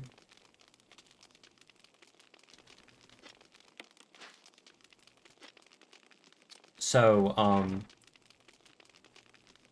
so like there's been ideas that people have made about guns that like look like different things or stuff like that, but they can't make it where it just simply doesn't look like a gun. Um, Again, this goes all the way back to the NFA, the National Firearms Act of 1934. They have a bunch of rules and stuff like that. Our rules are very complex. Like, even though generally we do have better gun rights than pretty much every other country, they're still really, really complicated. Like, as people have pointed out, some people mentioned, was it Switzerland? You know, where people can take home their military rifles that are fully automatic. Um, yeah, that's not happening here. you you're not taking home no military rifle. You're gonna have to get a tax stamp. But there are things like, for example, in this state, or not in this state, but in the United States, you cannot be a user of marijuana and purchase a firearm. And the 44, my brain is not working right now. In the document that you have to sign to purchase a firearm from a, where's he at? Oh, there he is. Run! Yeah, you actually, one of the questions it asks is if you are a legal user of any controlled substances. Well, according to the federal government, which is, what this has to do with, marijuana is considered a controlled substance still. So you are not allowed to be a marijuana user, even if it's legal in your state, and purchase a firearm. And many states have medical marijuana licenses, ID, so you can go and buy it legally. So if you think about it, oh, that's awesome. Hell yeah, chainmail. I mean, it sucks that people have to worry about that, because I know that I've also heard about people getting acid thrown on them, which is horrific to hear that happening. Um, you know, but I mean, you should be able to do you should be able to do what's necessary to protect yourself. I feel like anyway, and especially wearing armor, because like some states try to ban Barry. body armor, but it's like, why should it be Jill, easier for anybody to shoot good us, news? police or not? Other than I'm still alive in this madhouse? No. Can't say it's much safer here either. We'd better secure our escape route first. There's gotta be a back door somewhere. All right then, let's split up again. Hey, hold on a sec. Look what I've found. What? Yeah, show it to me, Barry. Can of fizz. It's sure to yellow and mellow those things. It's yours. Hopefully you won't have to use it. Nice. What about you? Oh, don't worry. I like the buddy system we have here. It's me. See. Thanks. I'll take it. See you later. Ciao. Luckily, in my state, there's no restrictions on body armor, so you can buy as much as you want, including what they call AR 500 plates, which are basically extremely powerful steel plates that are difficult to shoot through. I need to go drop some item off at this point. How do I get back over there? I should be able to just go straight there and not encounter any zombos. Yeah, I'm like, I get the idea. They don't want some dude, arming himself to the teeth, suiting up top to bottom in body armor, and they're like, oh no, we can't kill this guy that's killing people. It's like, I get that. But also at the same time, yeah. It's like, it's one of those things that's like, well, I mean, I could still buy metal. I could still buy, I mean, you could still like armor plate your car if you really wanted to and drive through a crowd of people. And I know people, everyone has their opinions, but this, that, and the other, based on the viability of something that has an alternate purpose. But I'm like, that's not the worst thing I'm worried about.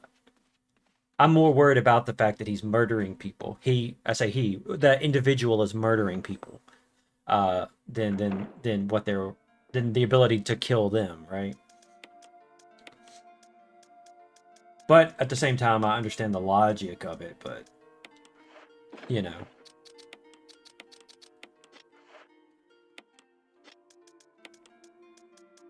it's a lot of stuff to it.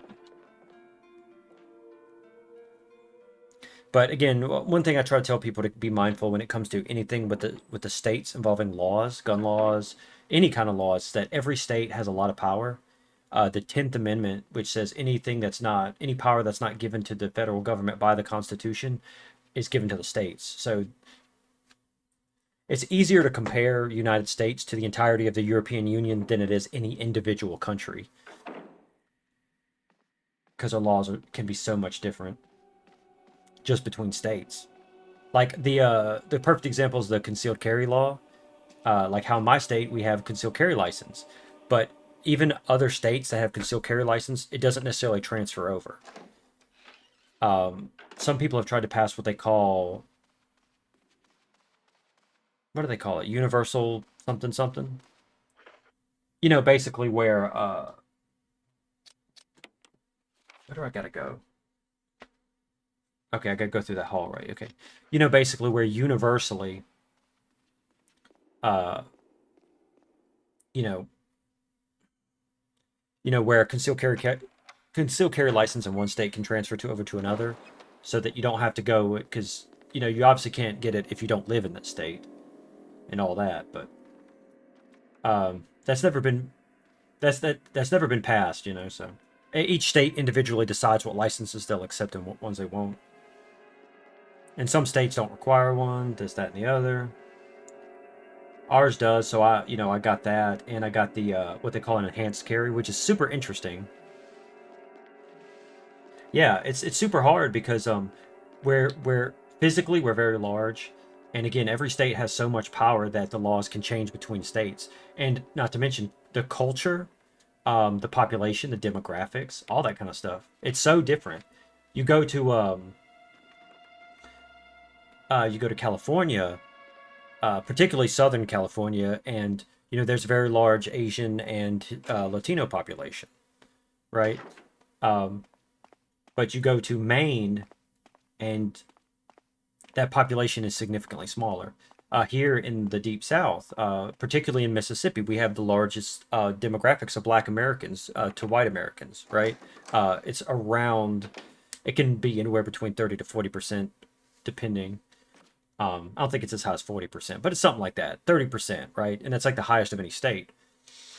And so our culture, our demographics, our laws, all that stuff is all completely different than Oklahoma or Utah or North Dakota. Like Utah, for example, you've heard about Mormons. They have a fairly large Mormon population. Down here in the Deep South, most people are Baptist, right? You go other places, there's a lot more Catholics, et cetera, et cetera. Particularly places with a lot of Latinos, because Latinos tend to be heavily Catholic, right? Things like that. It's super interesting. I love socio-political analysis stuff. It's very interesting, like seeing all these little factors and stuff. It's super cool. And so it can be hard to compare us to. Why did I come here? This is not where I want to go. Why did I come here? And so I tell people, it's like, yeah,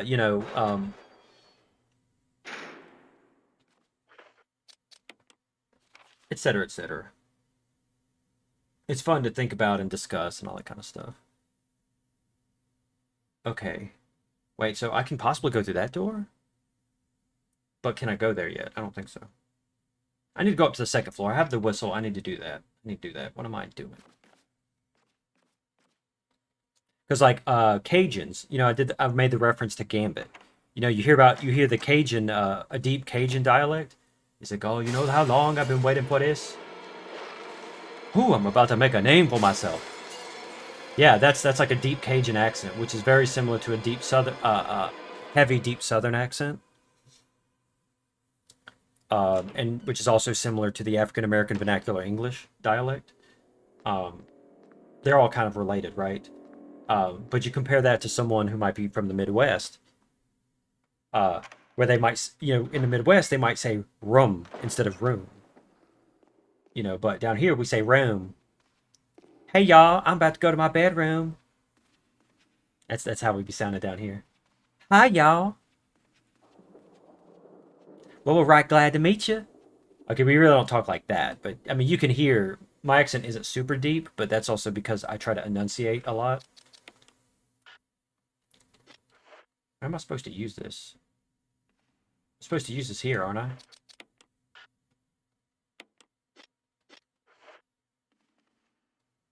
I mean, you get me going. I might be like, oh man, it's what we about to do. uh, where am I supposed to use this? And hell, perfect example I like to say is that there's certain elements Again, also politically, we can all be very different too, because the South is typically Republican, uh,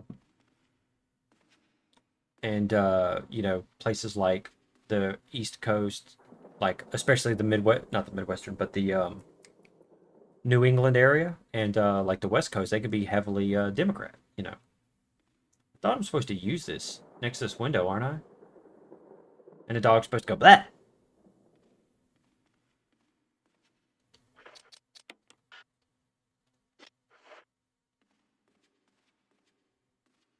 And also, feel free to if anyone wants to, feel free to backseat if you have an idea or if you know what I'm supposed to do. Because I'm going to keep trying this, and I will look up a guide if I have to. But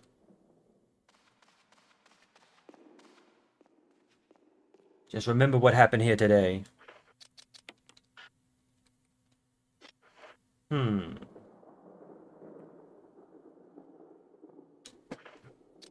Okay, let's do some analysis is what I like to call it. Wait, I haven't gone there yet. Can I go there? Yeah. Because I was saying the other day about one business talking about being open on Sunday here in Mississippi. Well, a lot of people go to church on Sunday. I'm not saying that you can't do it because there are plenty of people who will work, but because of the Civil Rights Act, you can't deny them from going to church. So they should they so choose.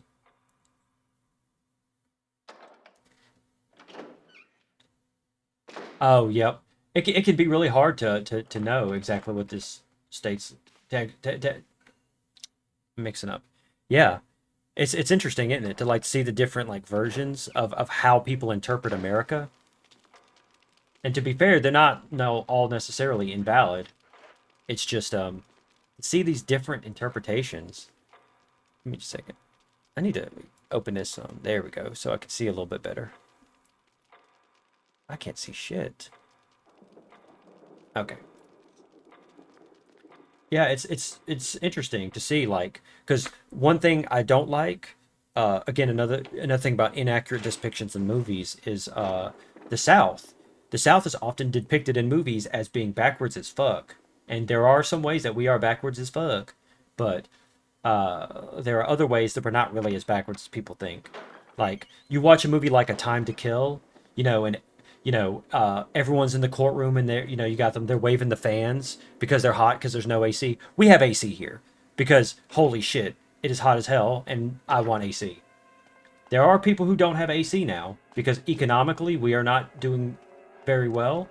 But I also tell people to be mindful. That's not because there's something wrong with us. We also have to deal with other things. Like again, we have the largest black demographics of any state. So things that have systematically affected Black Americans affects us disproportionately greater than places that have smaller demographics of Black Americans, and they have to deal with a lot of the economic disadvantages from redlining, et cetera, et cetera. Not to get into all that, but that affects us in a negative way, and that hurts the economy. But also, we don't have a huge population. There's not a lot here, so people aren't really pumping money into the economy. You could go into it a million ways. Just like our education isn't that great. Yeah, exactly. And also that's another thing is that every single one of us are bucktooth, incest loving racists. Absolutely not. Dude, fuck racism and racists. Like if you want to believe some dumbass thing, be my guest. Hey, you're allowed to believe whatever you want. If you want to believe that lizard people live around the world, be my fucking guest. That is your prerogative. That is your right. But don't ask me to participate. And if you disrespect anybody around me in some kind of unreasonable way, now if you're an asshole, I'm going to call you an asshole, right? But if you disrespect somebody, and especially if you try to hurt somebody, again, I carry for a reason. Don't make me have to use it. Ooh, buddy boy. It's fucked up. And because racism is still around. And let me tell you, as a white dude, because I'm very white, some people will drop that word on you. You know what word I'm talking about. And I'm just like, oh, come on, dude. I'm just trying to work. Please shut the fuck up.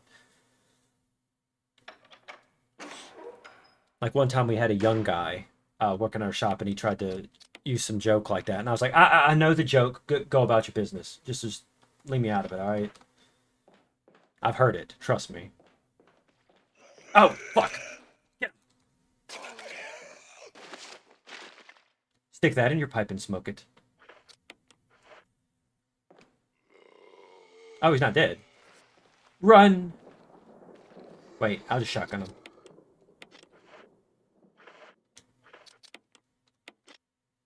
Do I equip? There we go. I don't know what I'm looking at. Damn, I was hoping I'd get his head. I do want him dead, though.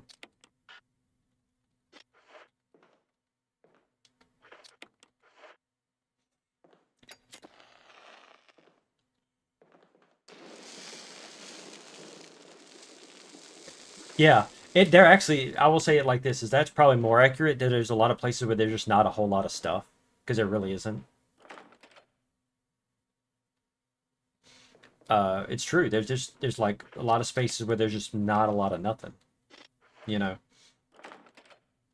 But, at the same time, like a good example is when Top Gear came to America and they did that rental car challenge, and they go drive through Alabama with shit written on their car, and they get stuff thrown at them and stuff like that because they went to a hick town.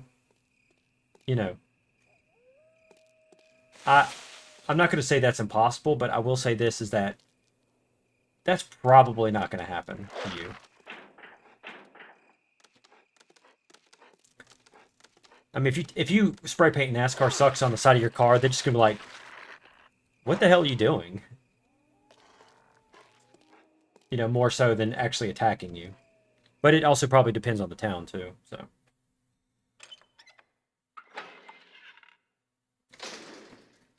okay, so I've ruled that out. I kind of figured as much. Okay, so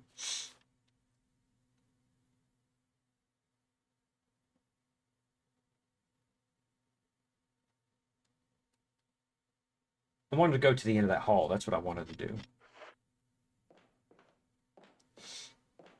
Yeah, a lot of movies just kind of portray us as A Time to Kill. It's based on a John Grisham novel, which people in the South love John Grisham because he was like a lawyer, and he writes a lot of legal books about the South, which also deals with the culture and the history of the South, which does involve racism and stuff like that. 100%.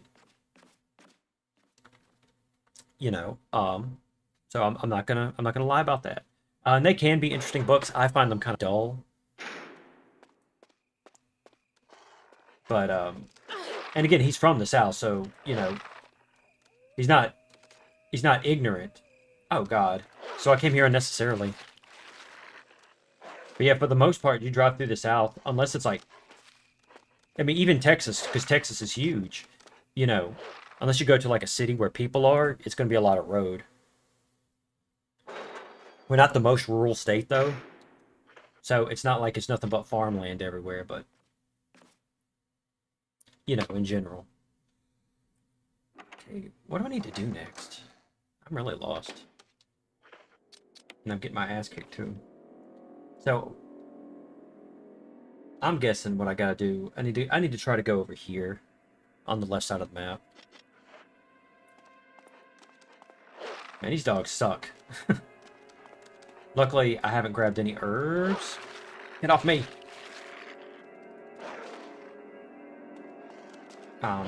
Orange caution. I'm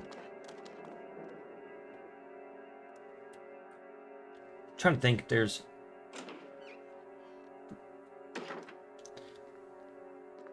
Yeah. Thank you, though. But I tell you, one thing I will say...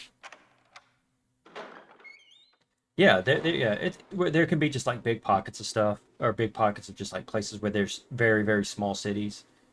Relatively small. It's not like a city of 22 people, but like a city of a few thousand people.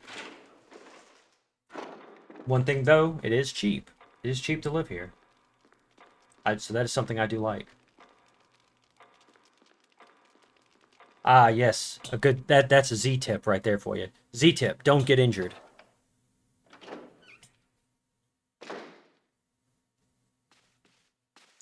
I see you standing there menacingly.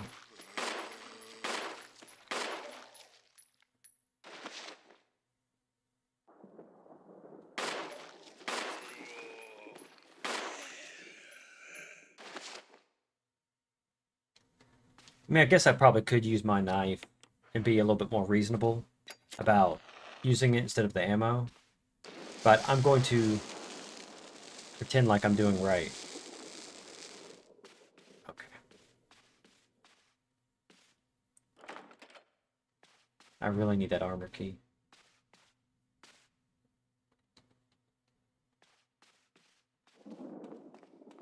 Woo, stairs.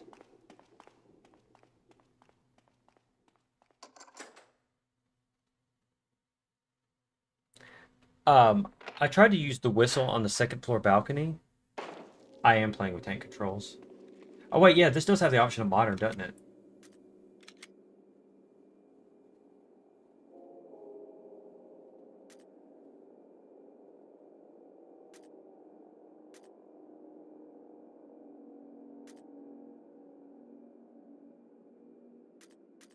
Uh, I'll stick with tank controls. I'm more used to them for this type of map anyway. What, you're not well versed in spices, Jill? Dagger, I'll take that.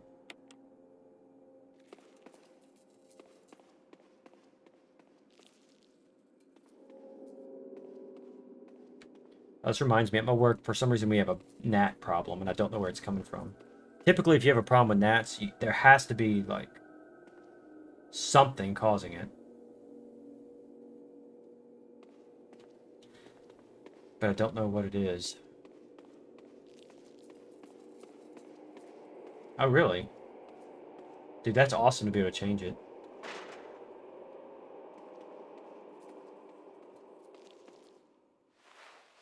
Oh, yeah, this thing. Here he comes.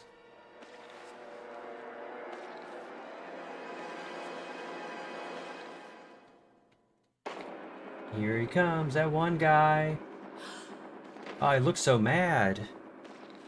Yeah, Gordon Ramsay. He's like, get out of my kitchen, you donkey. That's what he says, right? He says donkey.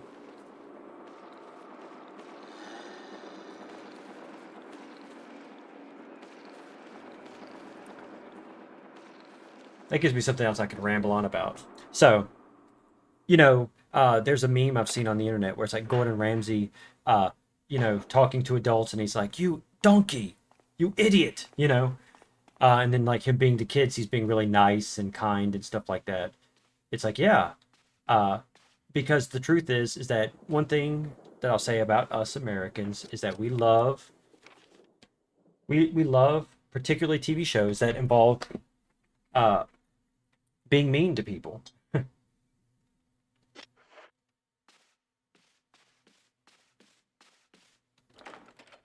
Or maybe not being mean. There is a pervasive culture where there seems to be the enjoyment of doing bad to people that they consider bad, right? Jerry Springer. Oh, yeah. Jerry Springer was freaking crazy, man. That was another thing that they also did where it's like, oh, hey, you know, all these people with southern accents that are complete pieces of trash. It's like, oh, come on. Jerry Springer was a crazy show, though. God, that was a crazy show. But we like that's one thing about reality TV shows, and kind of why I hate them is a lot of it involves being mean to people, right? And me, it might sound kind of basic, but I don't like people, being mean to people unnecessarily. Like I prefer attack, right? I mean, not attack. I prefer defense rather than attack, right? Because it's not necessary usually. But again, the Gordon Ramsay is a great example. Oh, this person is doing something bad. Well, we get to be an asshole to them, and there's kind of a pervasive culture like that. Okay, so let me look here. That's the thing with the key. I don't think I can put this other key with it, can I? Can I swap them? I don't think so. I can try it, though.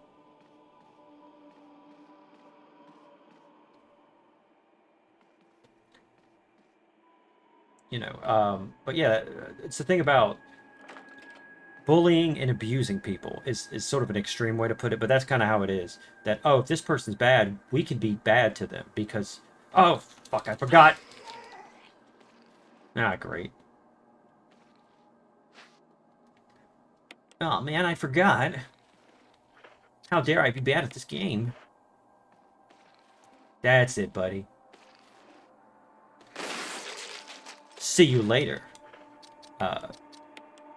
Something, something. I didn't want to say it again, so I didn't, so. Yeah, it's just this culture of being mean to people who we consider bad. Which I don't like, you know. Because what's good or bad, right? Who gets to make that assessment, that judgment? But again, you get that. Someone makes a mistake or does something, even if you consider it dumb and idiotic, we still say, oh, well, we get to be an asshole to that person, right? But to me, I don't like that.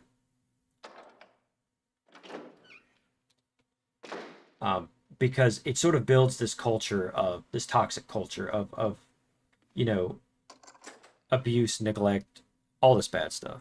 Because we say this person is bad, this person is stupid or incompetent, we have to be mean to them. We're not, we're allowed, we're obligated, whatever, right?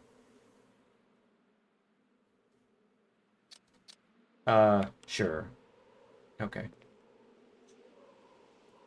And so that sort of builds this thing that creates a lot of divisiveness, right? Where people with political, oh, here's where I have to use it. Where people with political or, you know, personal belief differences, right, feel entitled to be an asshole to each other. Oh God, there it is.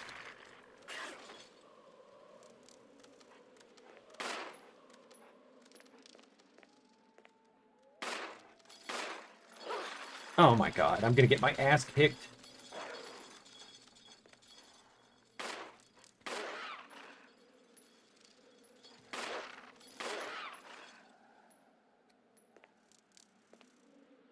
And I don't like it. I don't like it because it leads to more problems than it solves, right? Like, I get why somebody, you know, says, hey, I believe that this belief is wrong, right? I believe that this belief is some sort of, contributes to some sort of bigotry or harm to people and all that.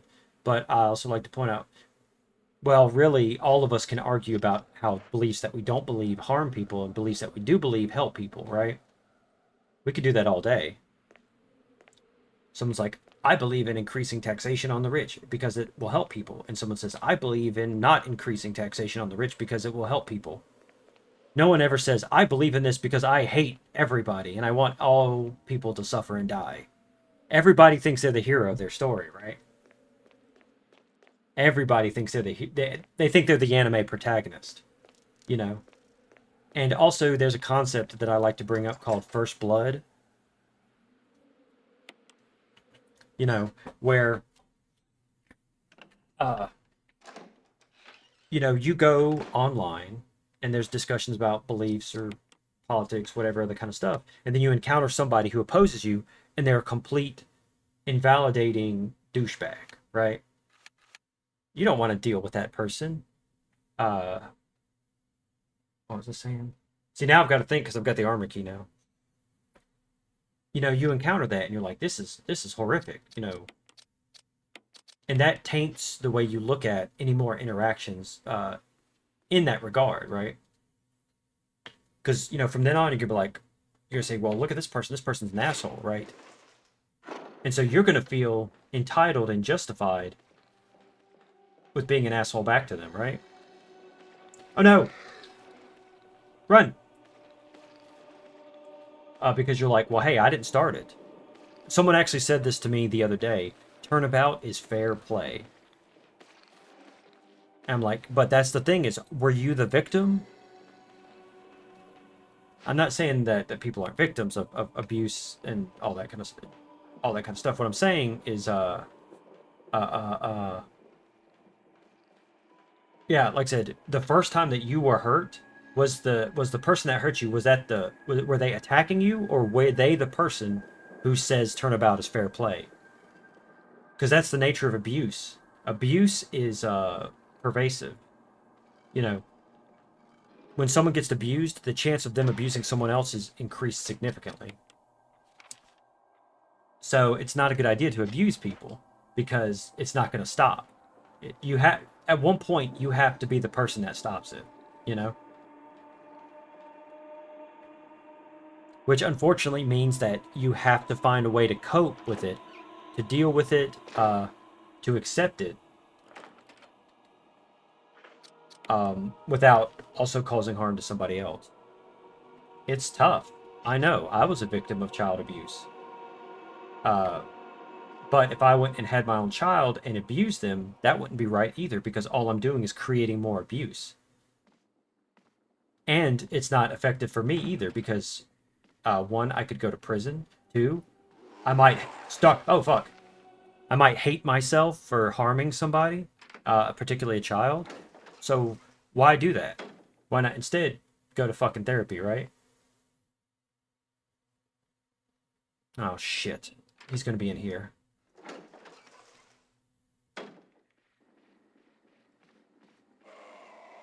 Grab this, grab this, grab this. GTFO! Whew. That was close. You know, same thing. There's a lot of revenge, you know. A lot of people see revenge as not unreasonable, but it's like, you gotta understand, revenge never stops. Because, what is it? You know, someone kills your father, so you kill them, but then they're a father, so then they're... Kill Bill, right? The movie Kill Bill. You know, she killed Copperhead, right? Is that her name? Copperhead? Because of everything that happened, but she ended up killing her in front of her daughter, and she even explicitly says that if you want to come get me, you know, if it still hurts, that she's like, hell yeah, let's do it, right? You know, she would not find it, oh, this is the key I need to use. I should have examined it. It's my bad. Yeah. Yeah, I think, and especially because a lot of people will act like assholes for attention. Like, the worst, you know, being infamous is just as useful as being famous. You know, that's why, a great example is,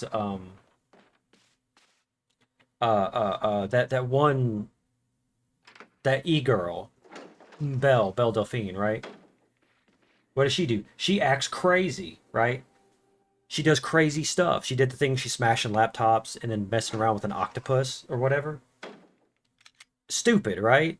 And of course, I never heard about her until people started posting on Facebook about how stupid she is and she's doing it for attention and stuff like that. Well, guess what? You're giving her attention. Good attention and bad attention do the same thing.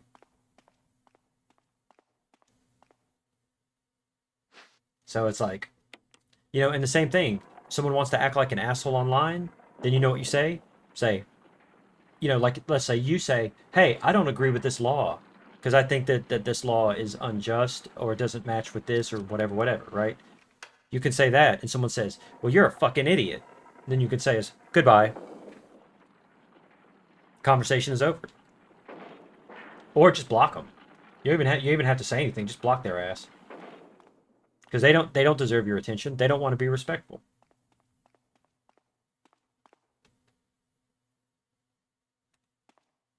Can I push this? I can't.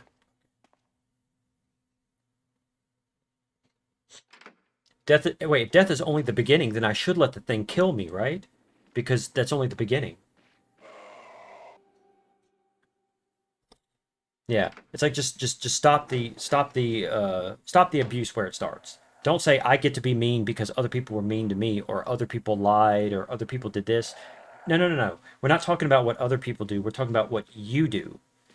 This is one of the things we talk about in DBT. How you feel about something is valid. Your feelings are perfectly valid. However, what you do based on your feelings is not necessarily valid.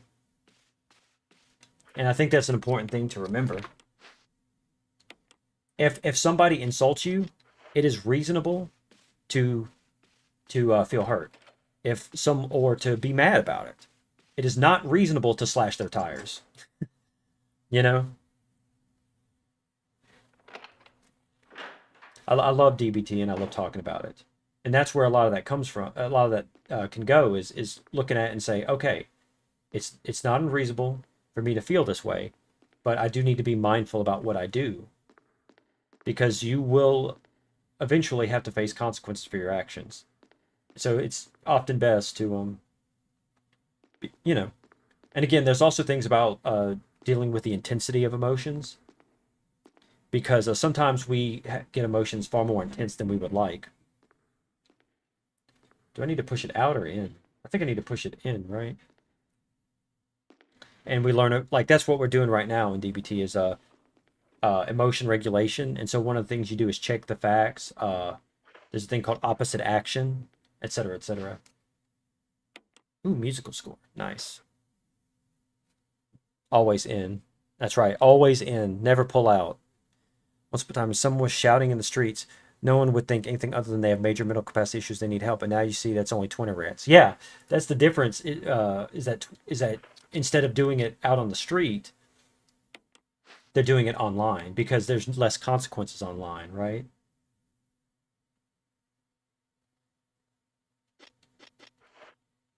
And that's one thing I say. Now, as I mentioned, I don't advocate violence for anything but a credible looking, anything but a credible threat that somebody makes. But I'll say it like this: is that there's quite a few people that have been raised only online, and they say things that they would never say in person because they would get punched in the face. And I think sometimes you need to have a good punch in the face for saying something you shouldn't have said. As messed up as that might sound to some people, I'm like, well, don't say fucked up things. Don't say anything online you wouldn't say to somebody's face.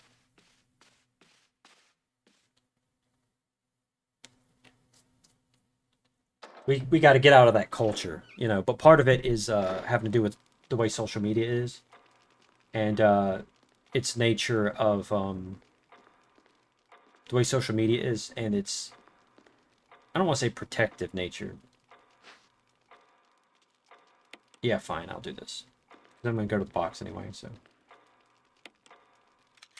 It's like, oh, hey, you can't say this, so we're going to block this comment or ban you or whatever. Which is not unreasonable. It is a private entity, and they do have a choice of that. But also, at the same time, there's a lot of stuff that gets by the wayside, And it's kind of that, well, if there's no consequences for it, I can say it, right?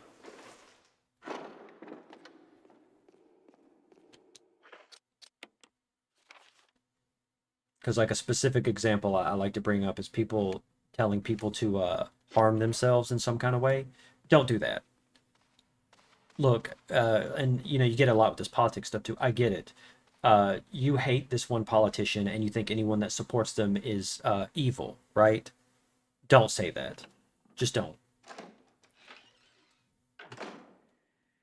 Because all it does is create more violence. One way or the other. Creates more violence, Oh no.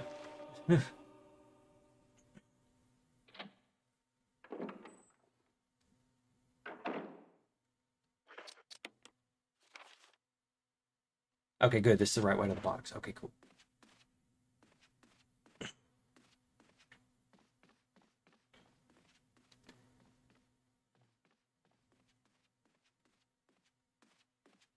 Ooh, yay. A note. Let's see what it says. D's nuts. Ah, damn it. He got me. Anyway, I left you some bullets in the room on the right. Feel free to use them if you manage to get yourself in trouble. I like how he wrote use them instead of use them.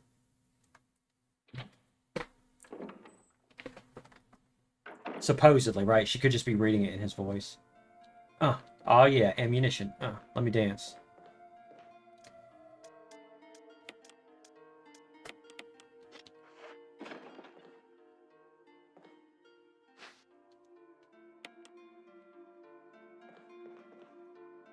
I tell you one thing about Twitter, because I probably mentioned how I used to work for Tesla. Actually, um, is tell you what, I'm just gonna keep the knife.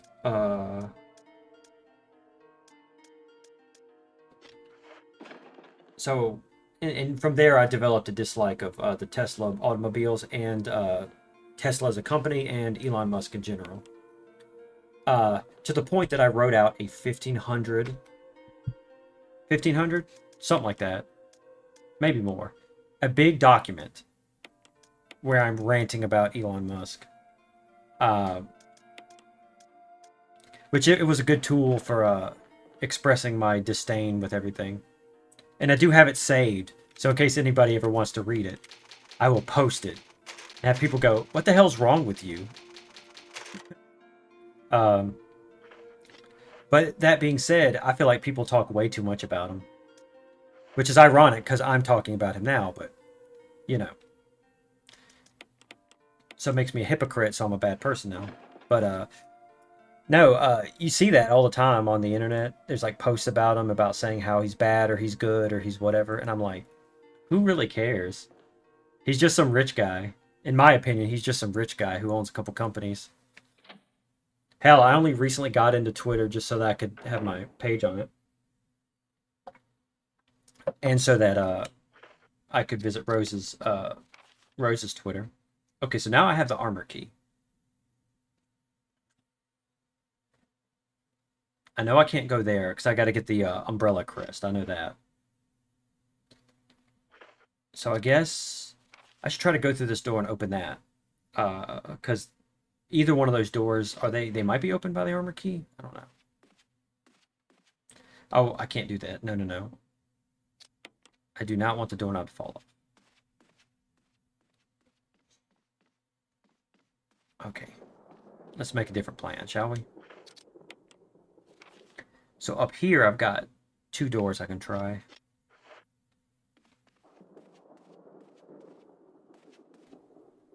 I shouldn't pass one of the doors.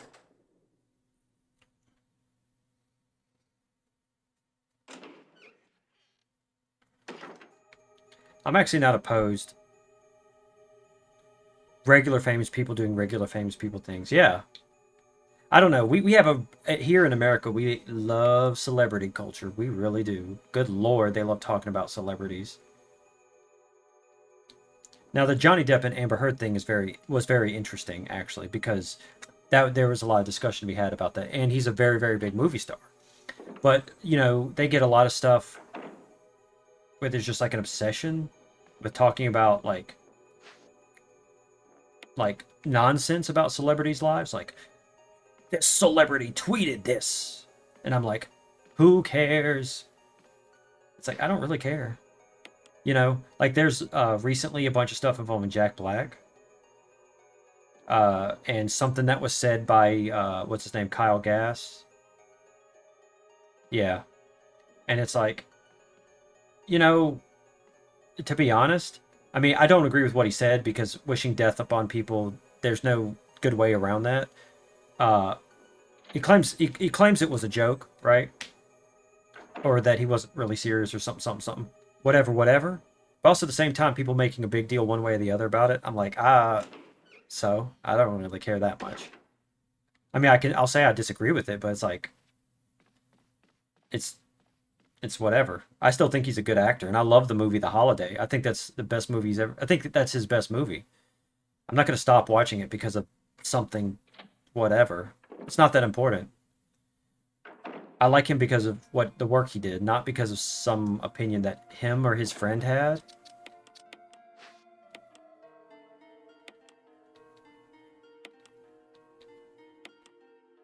Isn't there a way to open this? It's like a first aid spray in it or something?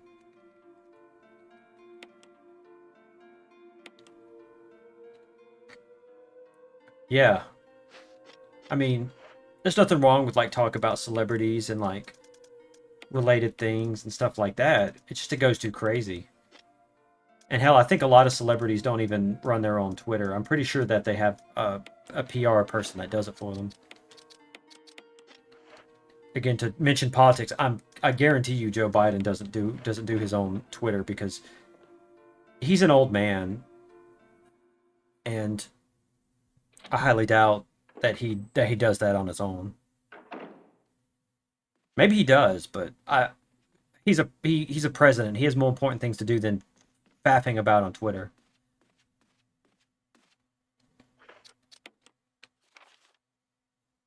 Again, I may be wrong on that front, but you know, because the only people I follow on Twitter are people I want to follow, people whose content I want to see.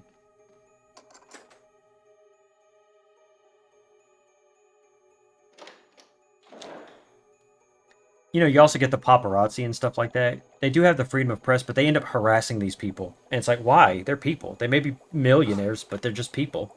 Let's not harass them. Barry, I didn't mean to get you that excited. Yeah. Anyway, you should read this. I mean, there's a lot of stuff I don't like about him. I've been critical of him for a long time. But also at the same time, at this point, I feel like it's kind of elder abuse. He's an old man. He should be spending time with his family, not running the country. Come on. I mean, he was elected, and as far as everything is concerned in the way our system works, he hasn't been deemed mentally deficient. But also at the same time, it's to the point where you can't even like, it gets harder to make fun of it because it's just like, it feels like you're just kicking someone when they're down, you know? Researcher's will. A letter slipped inside. The top part of the letter is torn off. The rest of the letter is legible. Alma, I've tried to survive only to see you again, but my efforts only delayed the inevitable. I am infected, and there is no cure for what will follow, except to end my life before I lose the only thing that separates me from them. My love for you. In an hour I will have entered my eternal sleep where there is peace. Please understand. Please know that I'm sorry. Martin Crackhorn. What a name. What do you make of it? Well, I guess we were right about this mansion being quite unnatural. You have a way with understatements. Where's the part that's torn off? Well, my only guess is that it was the most important part, and somebody didn't want anyone to see it. Let's continue. Somebody? You mean you, Barry? You were the last person to see it.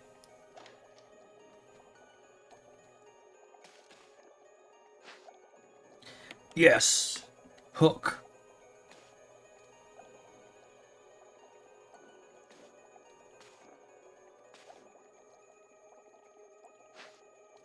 Yes, lure of a bee. Crackhorn. Yeah, it's a cracking name.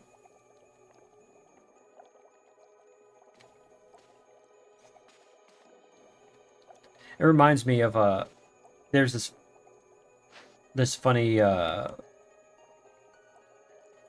thing from this video game based off a movie called The City of Lost Children. Like at the very beginning of the game, like cuz me and some friends had played it, and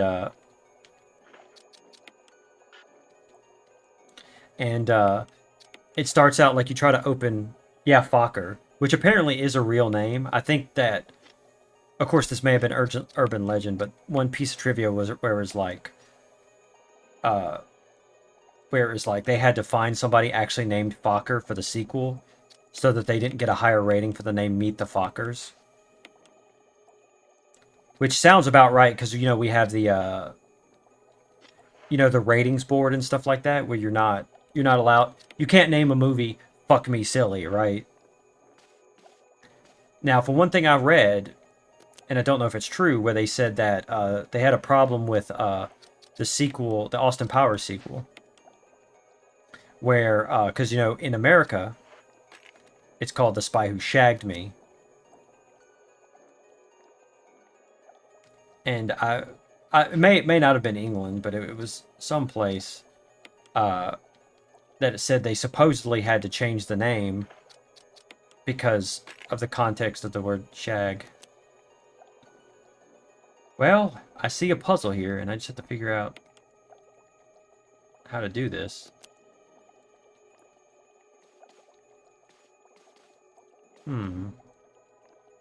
Okay, yeah. It may have been it may have been another country, or something like that, because et cetera, et cetera. Of course, again, I'm always mindful that what I read online, especially on websites that can be edited by humans, which is all of them. Nice, 100 messages.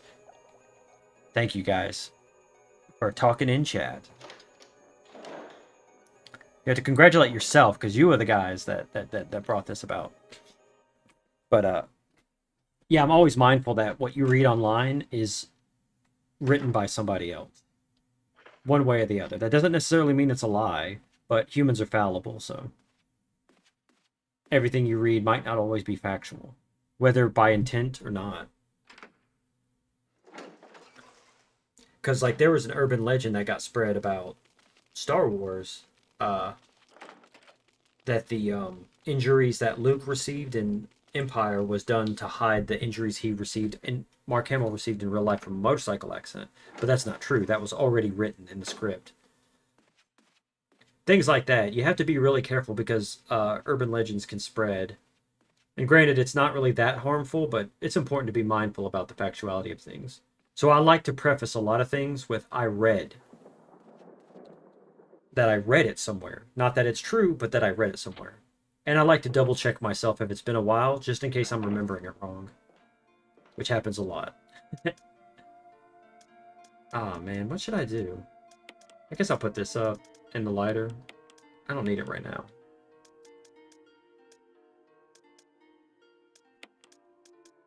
I don't think I have anything that can help with this, is there? Shotgun? No. Okay. Let me see. Can't open that door. Wait, can I? Oh, no, I haven't tried yet because the Crimson Head.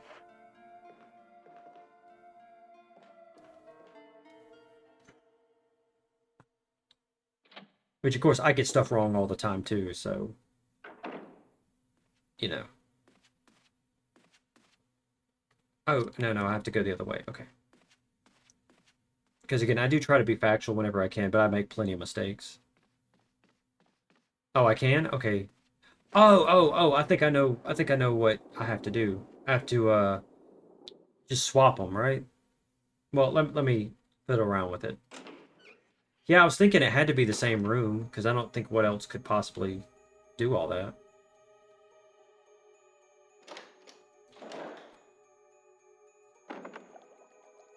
So these are the lures. And there's one missing, so put the bee in there.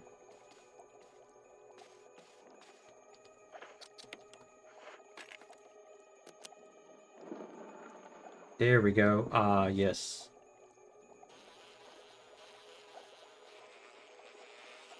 Ah, bee attack, help! I guess it's a hornet attack.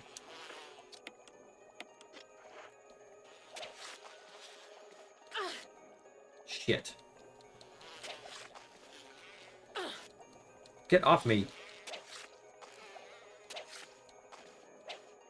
They took 4 knife stabs. Son of a bitch. Is it still alive?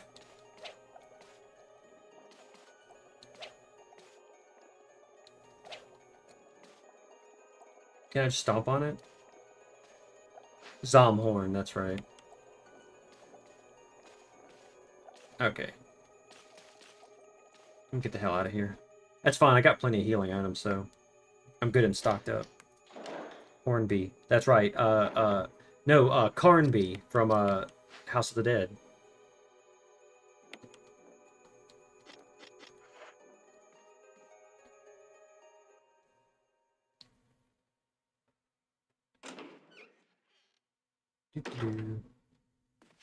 So do you guys think my background thing is working pretty good? I might have to change the border to be a little bit thinner, but I think it works out pretty good. I like maroon. House. Oh, did I say House of the Dead? I meant Alone in the Dark, but oh yeah, yeah. House of the Dead has Curian actually as one of the characters, and then there's the cops whose name I can't remember. Okay, so from here, I don't think I need to go in that room anymore, but I think I can possibly go in one of these 2 doors. Help! Oh yeah, House of the Dead is awesome. I love it. I wish I could. I wish I had the space for an arcade cabinet. Oh no, a puzzle. Yeah, look at that. Slide to the left. I guess that's to the right, but whatever. No, not gonna do that.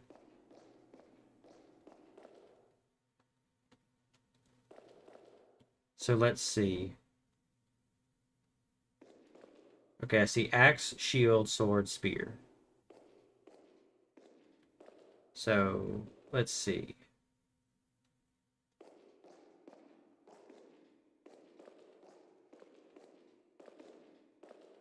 Let's just. Hmm. Is there any way to push them out? Oh yeah, they did remaster the game, and they have like a modern version of Alone in the Dark also. I'm sorry, they did a remaster of House of the Dead, didn't they? And then they also have like a modern Alone in the Dark that looks super interesting. Wait, let me reset.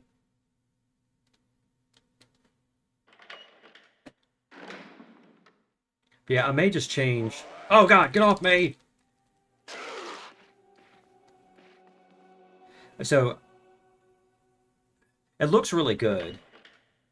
It looks really fun and interesting, which is awesome because I mean it's pretty much the main game, the main survival horror before Resident Evil happened. Sorry, my brain. Yeah, I may get it one day, but it's probably not anytime soon. So let me try this.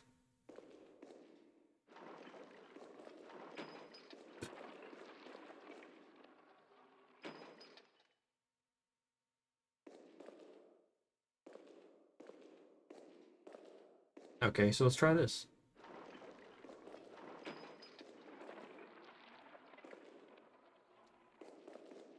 Okay, so pushing this one makes the sword go in, so if I do this, they should all be in, right?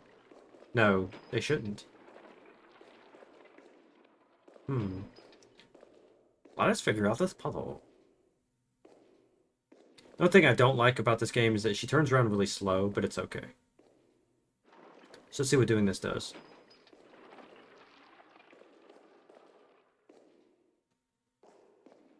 Oh no.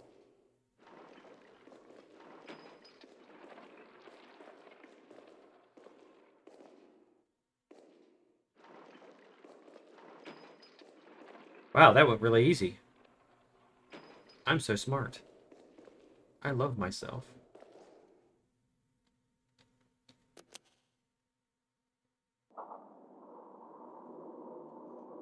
Yeah, I'll probably have to wait till it goes on sale, maybe get it one day. I'm behind. I mean, I still got to do all the Resident Evils and stuff like that, so it may be some time before I do that. I really, you know, what I should do. I should eventually play through like the whole Alone in the Dark series anyway.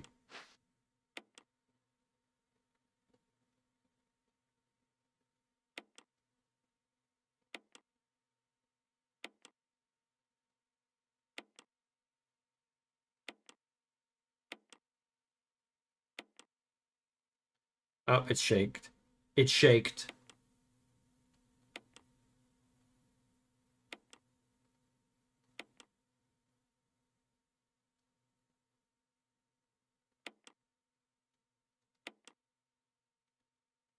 It appears as if you failed.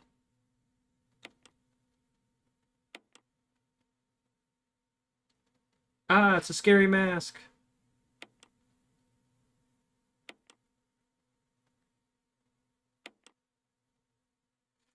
Zoom in, zoom out. Zoom in, zoom out. Zoom in, zoom out. There we go. That was good. Okay, so that's one mask. So now I need to like run my ass off and try to go through that door. Oh yeah, Martian Gothic. Yeah, Dr. Hauser. I'm not sure what. Oh God. Oh, that was close. You see that? It said Dr. Hauser. I'm not sure what game you're talking about. Oh, for a sec there, I thought it crashed. What happened? You're wounded. This whole place is a killing zone. There are monsters. What did this to you? A big snake. And it had to be poisonous. Poisonous? Richard, hold on. Bring me serum. I saw some, but didn't bring any. I'll go and get it, okay? You're gonna make it.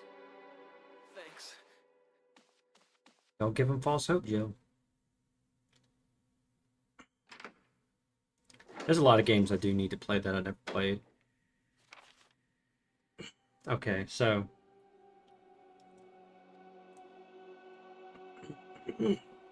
So we need to go down on the first floor.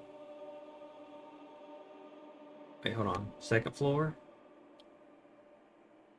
No. From up here, I can just go across, go down the stairs. I think. Yeah, because I haven't been there yet. You stay away from me, you bastard. See, for a while, the PlayStation that I had was a bootleg. Not bootleg. What's a bootleg? It was a PAL PlayStation, I believe. Or it was a bootleg. Something like that. It worked great. The problem is that there's a difference between the way stuff like that works in different countries, like America. So it was in black and white. So this is a fun piece of trivia. Because it was in black and white, I had no clue that the original opening cutscene in the first Resident Evil was in black and white. Because as far as I could tell, everything was in black and white. Ah, you kidding me? Ah, you kidding me? Oh.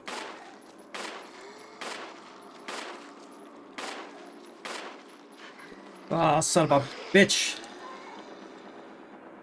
Let's just go down these stairs and just avoid all this.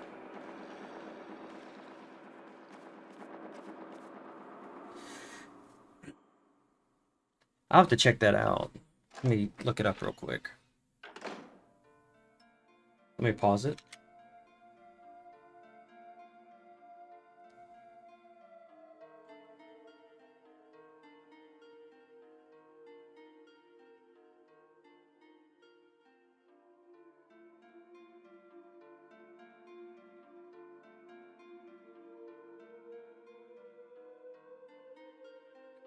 Um,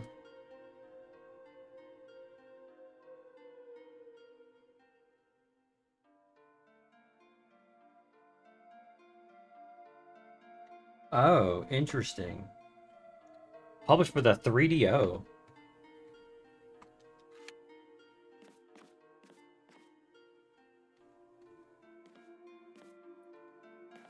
A well-used bed, huh?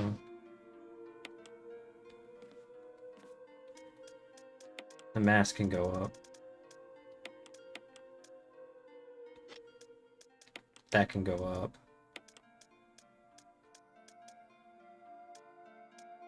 I'll just take a first aid spray. Shotgun, and I'll go ahead and grab that. I'll go ahead and save again.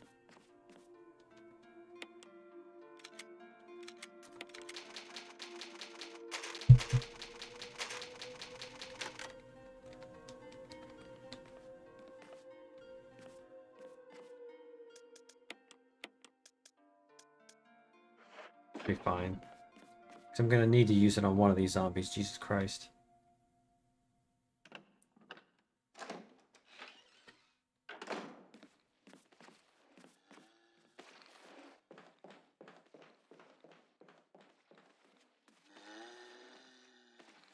Where is he?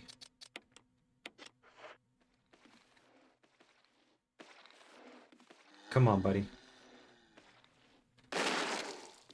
Oh, shit. It didn't kill him? Fuck this.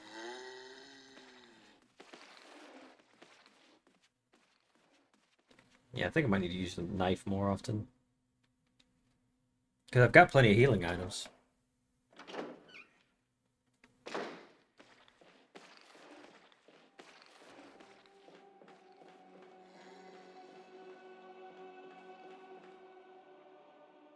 I did unarm him, yes. He was de-armed.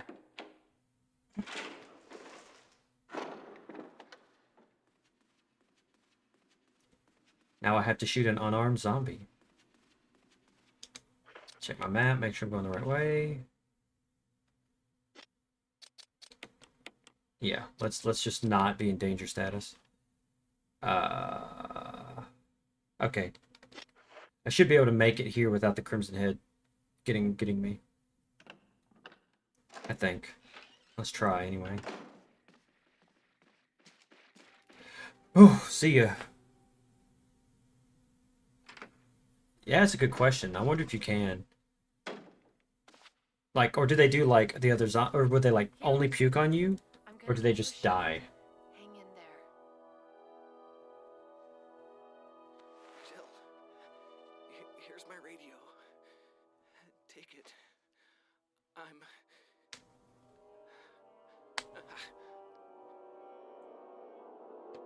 Does it ever not hurt?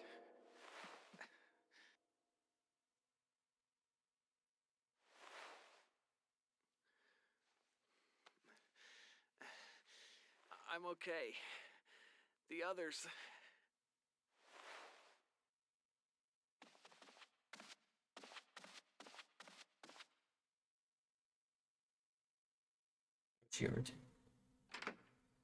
Yeah.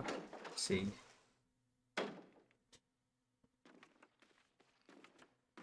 Yep, I knew it.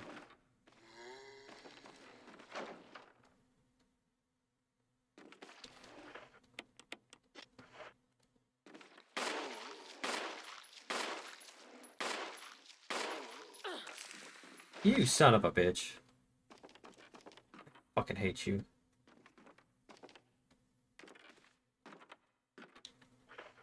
Okay, I'm still fine at least.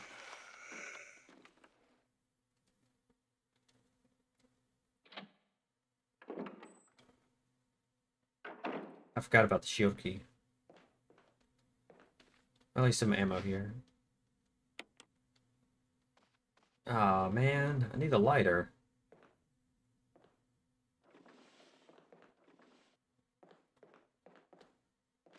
Oh god. See you later, alligator.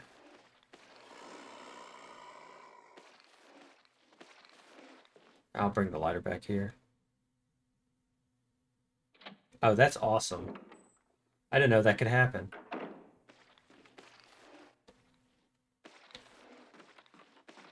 Okay.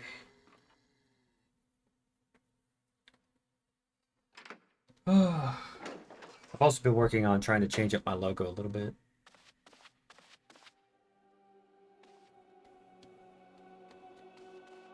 Hey, don't tell me what to do with it, Richard.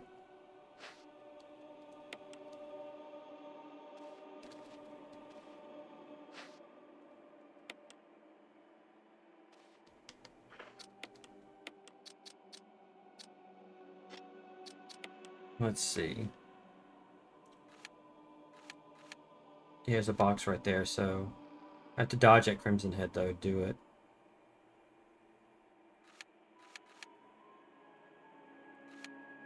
I mean, I could go explore the area with the safe box. The box that doesn't involve me dealing with the Crimson Head, so I can go that way.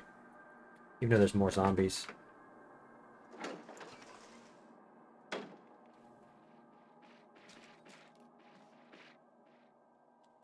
I need more ammunition. I guess that's... But that's kind of the trade-off, you know? It's like you kill more zombies, you end up having more healing items, but you run out of ammo.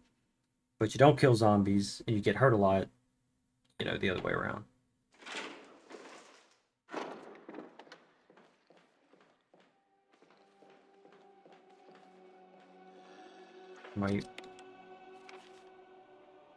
This door doesn't lead anywhere I need to go. Or does it? Let's just try it. Let's try this other way.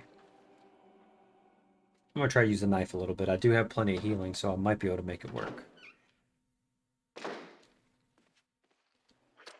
What's in this door again? Oh, that just leads outside. Okay.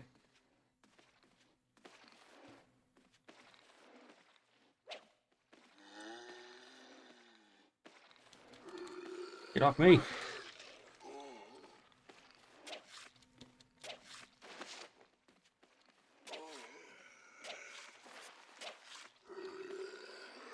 Oh, I'm taking some bites.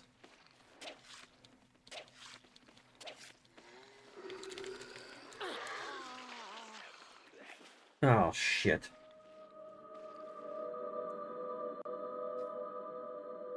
That's a good time. I'll be right back. I gotta go to the restroom.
Oh, you said the zombies don't bite you on the staircase.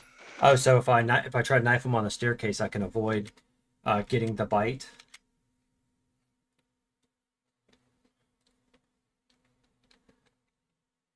Let's see how long. Okay, cool. I'm still under 3 hours. So once I get to about 3 hours, I'm gonna drop.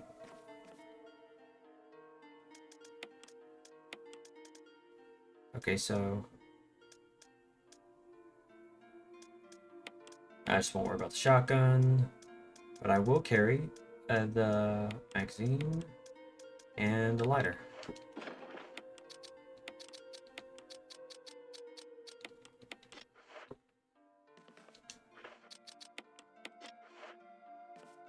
And let me check the map. If I go up, can I instead go around? I can, if I try. I might take a bite, but at least it allows me to explore that area a teensy bit. What's down here, though?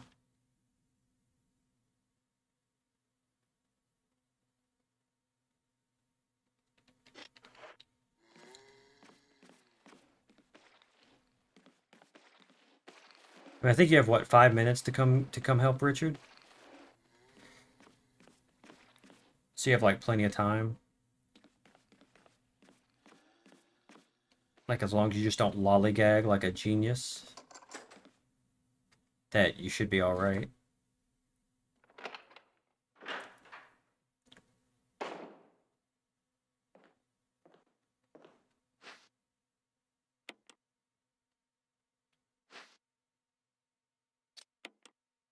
And I don't need the, and I assume I don't need the broken shotgun and Jill's in this version either. There's some more kerosene. Well, that's good to know. I don't have my thing with me, but it's good to know.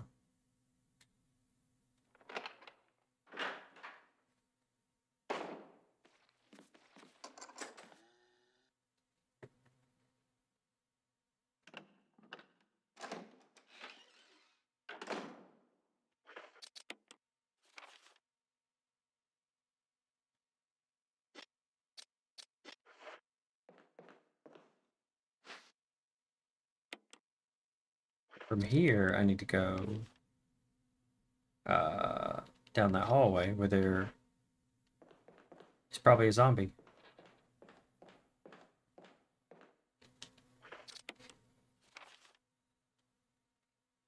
Not there, but here.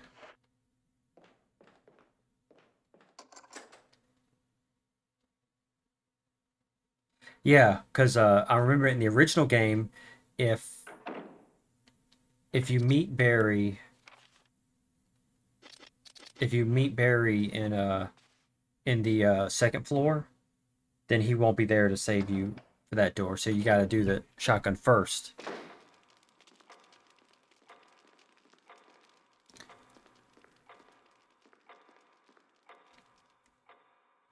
Because that's one thing I think somebody was it Bloom that was playing it, and he didn't get the timing exactly right on that, and as a result, he had to get the broken shotgun so that he could even have the shotgun because he didn't have it for a long time.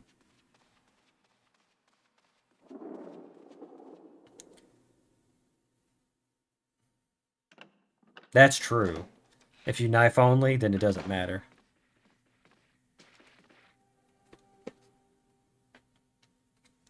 But I don't know about no knife only. Okay, I'm in the right place. Okay, cool. Here's your serum, good buddy.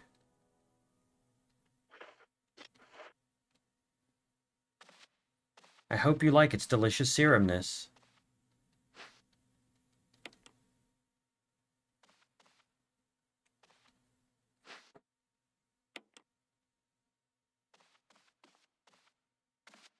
I do want some ammo, but I have to deal with this zombo though.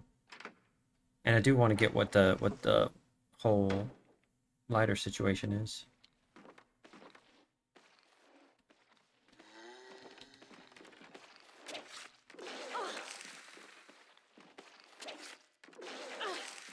Come on.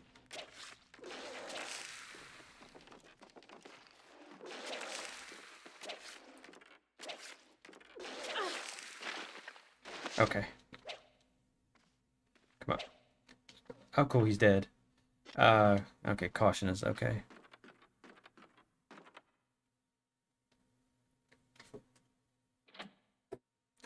Yep, and on Chris's, you absolutely have to make sure that you get that you get the broken shotgun.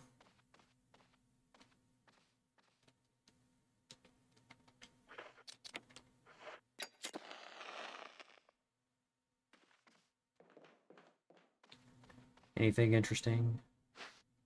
Oh yeah, more ham gum ammo. Now the question is there more than just a zombie in here?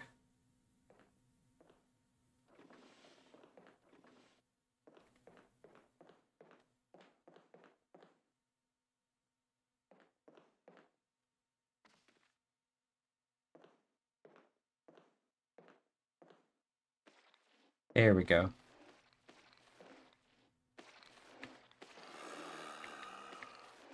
I both do and don't like the Crimson Head situation. I think it adds an interesting element, but it also adds stuff to the game uh, that complicates it a little bit more, you know, because like, oh well, you gotta carry a lighter and some kerosene to set them on fire. It does add some strategy. You have to decide which ones to burn, and it also, but I understand why. Part of it is because you can be like, oh hey, well I can't kill this zombie because if I do, I don't have kerosene. He'll become a Crimson Head. It'll make coming through this area a bitch, right?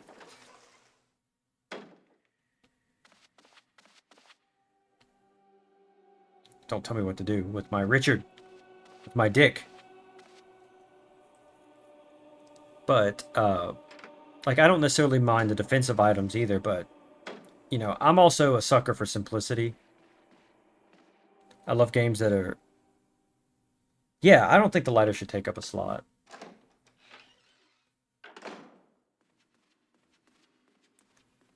Like especially because if you have to have the kerosene, you know, have it to where we can have the kerosene and the lighter without taking up 2 whole spaces, right?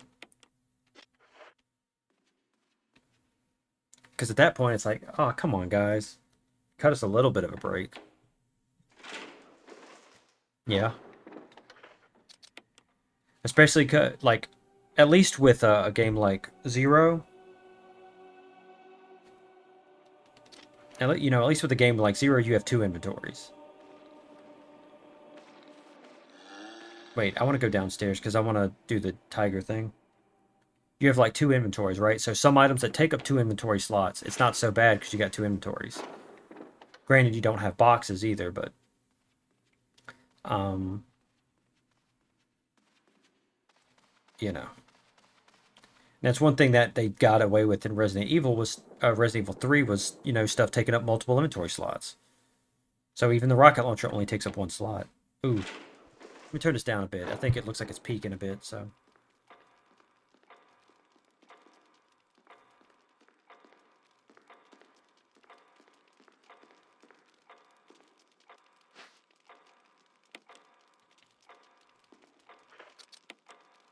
So where was the piano room is? I forget where it's at.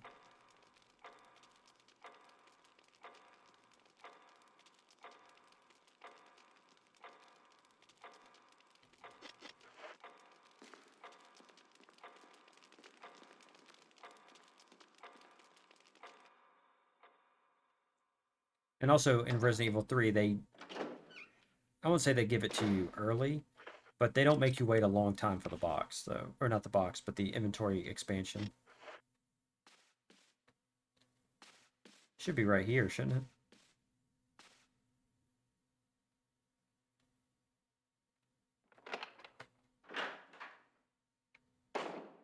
Yeah. Okay. Yeah, I know, I'm messing up.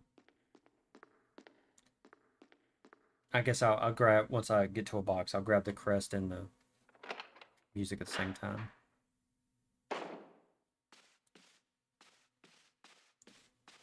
Thing is, I don't have a problem knowing the map, but I know this map changes up some stuff, so I get a little confused. Plus, the way it looks,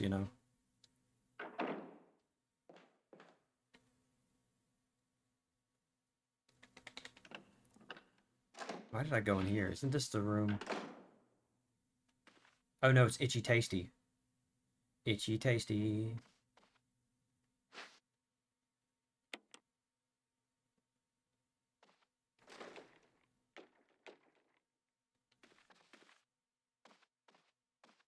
Nope. I know I need something in there, but I'm not going to bother with it just yet.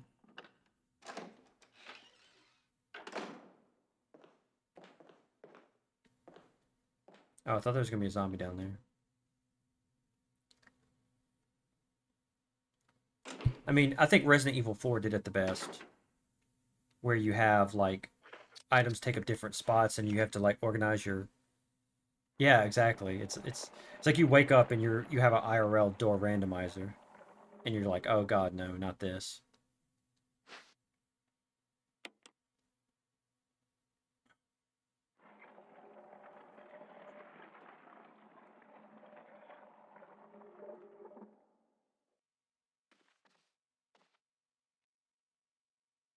Or,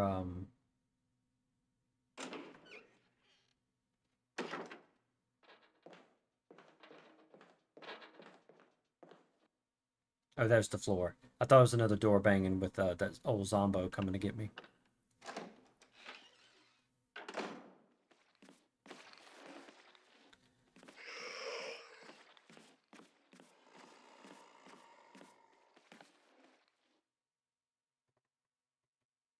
Should grab the kerosene bottle too. So I can burn some zombies. Ugh. Time to save again.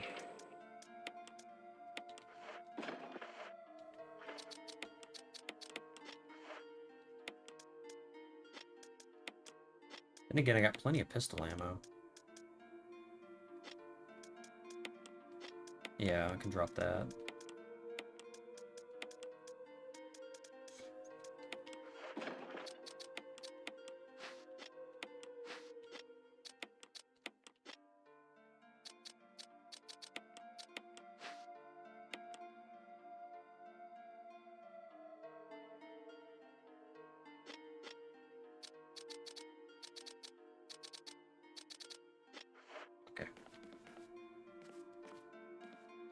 Alright, what I'm going to do is want to do the Moonlight Sonata puzzle.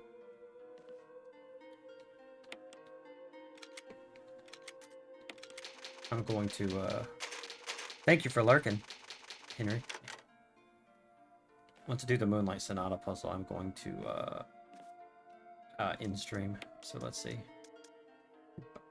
I like to also save state too, just in case. It does a body good. Okay, so ink ribbon up.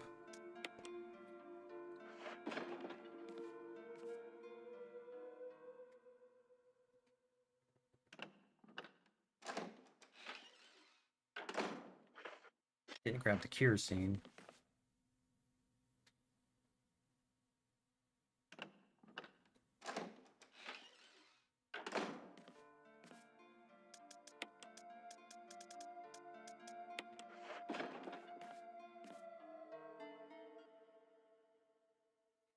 I mean, I think they do interesting stuff with switching around the survival horror aspect of it.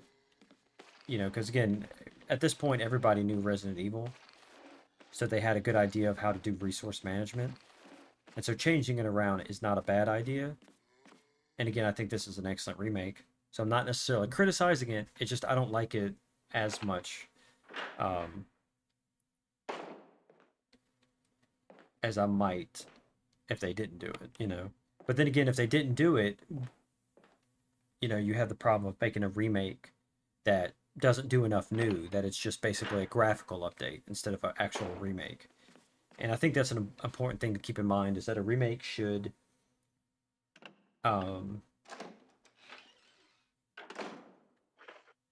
it should be able to keep the same feel, you know.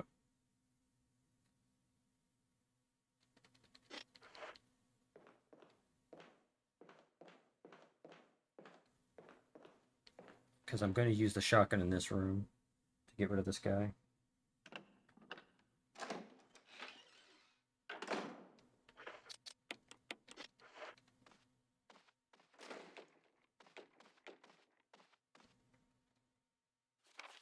Keeper's Diary. May 9th, 1998. Played poker tonight with Scott and Elias. Why did I say alias? Elias from security and Steve from research. Steve is suffering. Steve was the big winner, but I think he was cheating. Scumbag. May 10th, 1998. One of the higher-ups assigned me to take care of a new creature. It looks like a skinned gorilla. Feeding instructions were to give it live animals. When I threw in a pig, the creature seemed to play with it, tearing off the pig's legs and pulling out the guts before it actually started eating. May 11th, 1998. At around 5 a.m., Scott woke me up. Scared the shit out of me, too. He was wearing a protective suit. He handed me another one and told me to put it on, said that there'd been an accident in the basement lab. I just knew something like this would happen. Those bastards in research never sleep, even on holiday. May 12th, 1998. I've been wearing this damn spacesuit since yesterday. My skin's getting grimy and feels itchy all over. The goddamn dogs have been looking at me funny, so I decided not to feed them today. Screw them. May 13th, 1998. Went to the infirmary because my back is all swollen and feels itchy. They put a big bandage on it and told me I didn't need to wear the suit anymore. All I want to do is sleep. May 14th, 1998. Found another big blister on my foot this morning. I ended up dragging my foot all the way to the dog's pen. They were quiet all day, which is weird. Then I realized some of them had escaped. Maybe this is their way of getting back at me for not feeding them the last 3 days. If anybody finds out, I have my head handed to me. May 16th, 1998. Rumors going around that a researcher who tried to escape the estate last night was shot. My entire body feels hot and itchy, and I'm sweating all the time now. I scratched the swelling on my arm, and a piece of rotten flesh just dropped off. What the hell's happening to me? May 19th, 1998. Fever gone, but itchy. Today hungry and eat doggy food. May 21st, 1998. Itchy Scott came. Ugly face, so killed him. Tasty. Itchy, tasty. Very nice.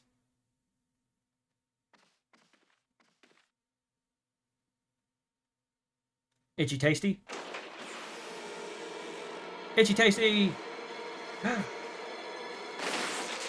See you later, alligator. I keep saying that. I keep saying that. That's my catchphrase. See you later, alligator. Oh, you too? Come get some. That didn't kill you. Okay. I do like the fact that because of the whole thing with Steve, you know, it's also like, well, let's put him in here too. See, they changed it up slightly. Anyway, I've always wanted to try the original colors mod that takes away the the brown green filter and gives the uniforms their original color, like Jill wears blue, not green. I didn't know they had that. I'd like to check that out. That sounds awesome. Because, don't get me wrong, though, this game looks great, but that sort of like griminess and it's all dark and stuff like that, you know, it's okay if it's a little bit colorful, right?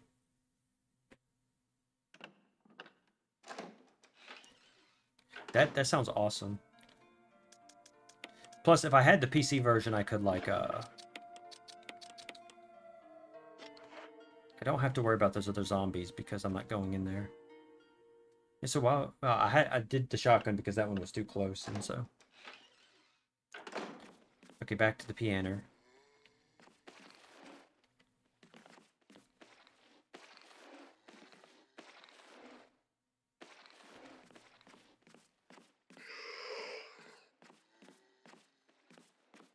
At least it's better to have a catchphrase like "See you later, alligator" than "Skibidi toilet." That's not my catchphrase. Not yet, anyway. It will be. It will be though. Just give me a little time.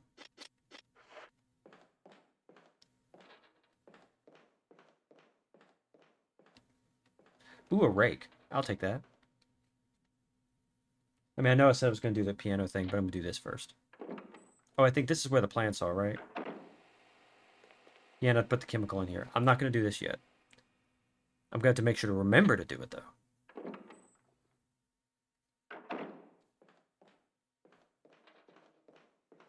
Ah, crows. Oh.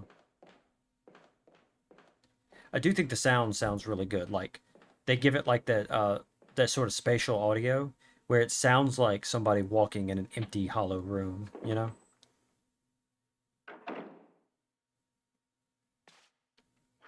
Again, the game sounds amazing. Let me go ahead and grab the emblem. I want to see that mod now because it sounds awesome.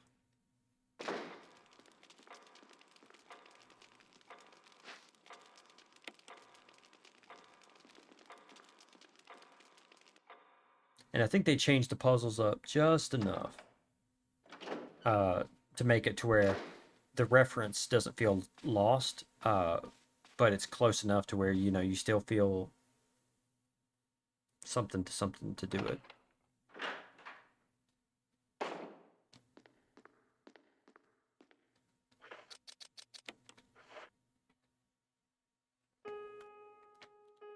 That's right. Jill Valentine, the classically trained pianist.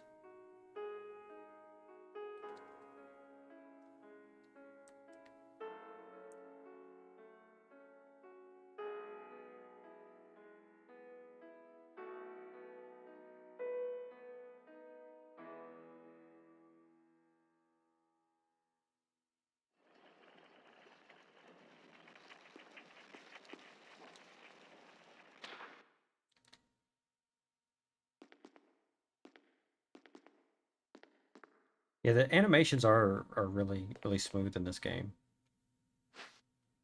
Like you do really feel like she's moving around. Again, compare it to like how like kind of basic the original game was. I mean, comparatively, like I said, it's amazing. Trevor's diary. November 24th, 1967. 11 days have passed since arriving on this estate. How did I end up like this? A guy in a lab coat came with a plate of skimpy meal and said to me, "Sorry to put you through this, but it's for security reasons." That's when it hit me. It all makes sense now. There are only two people that know the secret of this mansion, Sir Spencer and myself. If they kill me, Sir Spencer will be the only person that knows the secret. But for what purpose? It doesn't matter now. It's too dangerous here. My family. I hope they are all right. I've decided to escape. Jessica, Lisa, I pray you are safe. November 26th, 1967. How could I be so careless? I lost my favorite lighter, the one Jessica gave me for my birthday. Now it's going to be much harder to get out of this dark place. November 13th, the date when my fate was sealed. My aunt was hospitalized, and just 3 days before that, Jessica and Lisa said that they were going to visit her. I wish I could be there with them. But wait, even as I'm writing, my memory is coming back to me more vividly. Just before I passed out, I remember the men in the lab coat said something like, "Most likely your family is all ready." I pray for their safety. November 27th, 1967. Somehow I managed to get out that room. But getting out of this mansion won't be as easy. I have to get past all the booby traps, tiger eyes, gold emblem. I have to try and remember for my own sake. Oh, buddy boy, you're in it now.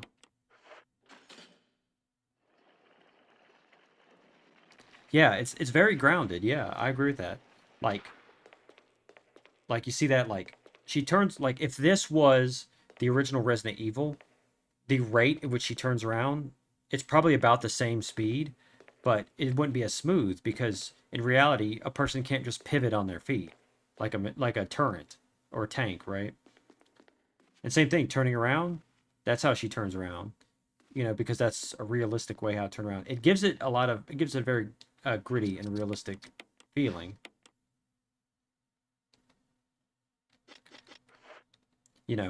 But at the same time, one thing about Silent Hill that made Silent Hill really good, but also probably wasn't the best, was Crimson Head. Anywhere? Zombie? Okay. Was that you know, the way he moves around, he has to build up speed. He doesn't just instantly go max speed, right? He has a little bit of acceleration and deceleration, right? And if you stop suddenly, he stumbles a little bit. He can fall and things like that. Like if you try to run down the stairs, sometimes you will fall.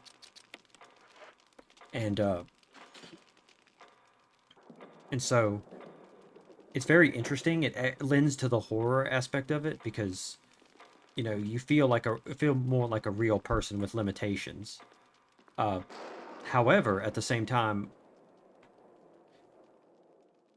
have run other through the path your destiny will open. Yes.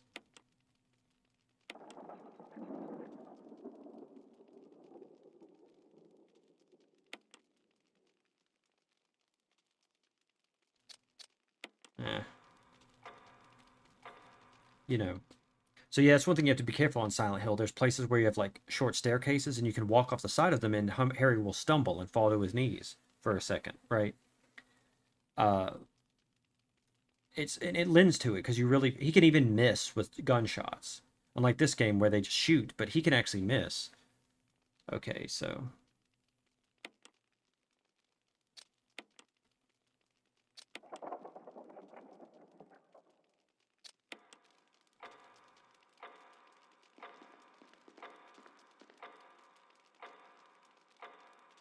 the short sword has been thrust into the breast of one knight, while the long sword has pierced the head of the other. Okay.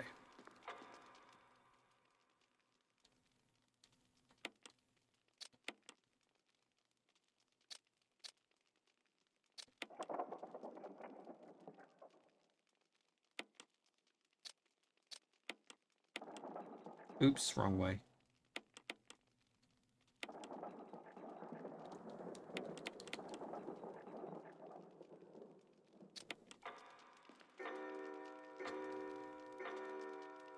Party time.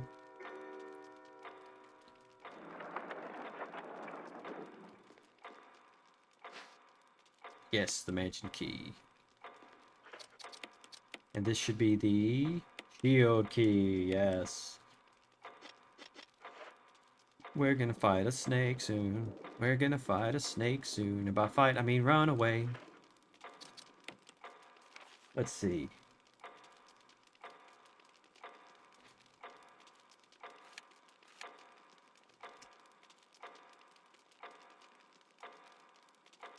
I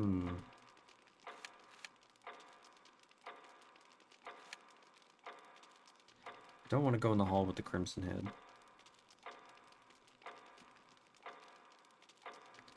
So I'm gonna go to the stairs box because it's closer.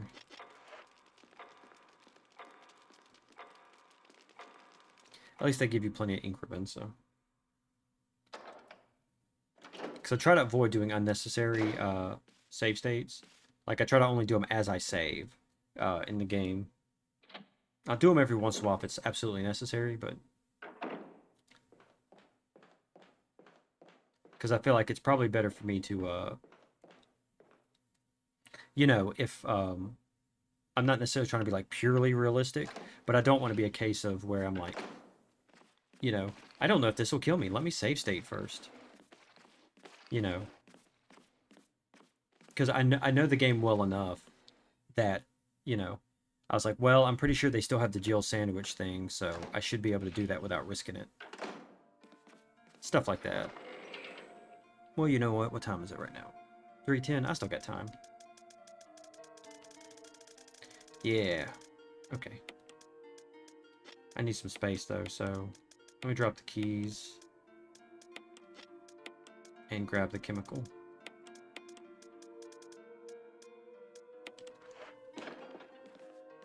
I'm gonna go ahead and do this, and then save the snake for the beginning of the next time.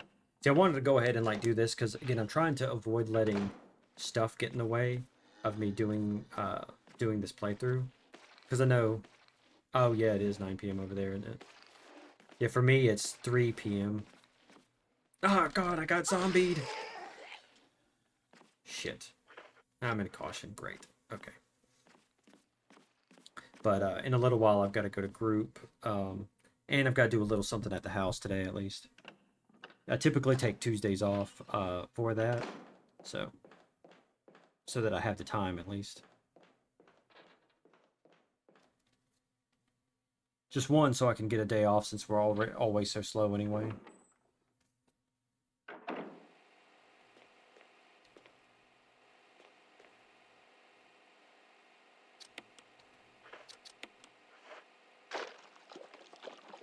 Yeah, put that chemical. Look at them water effects.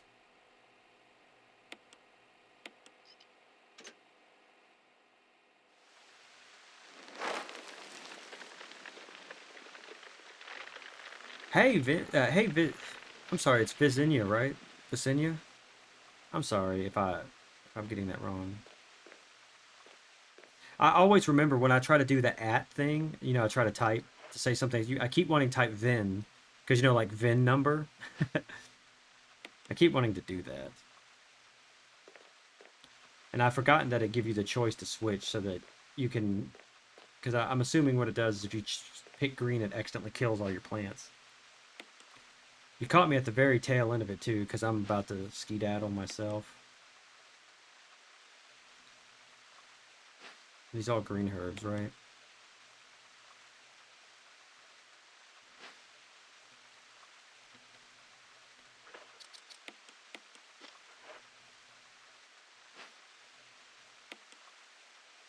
So how you doing today?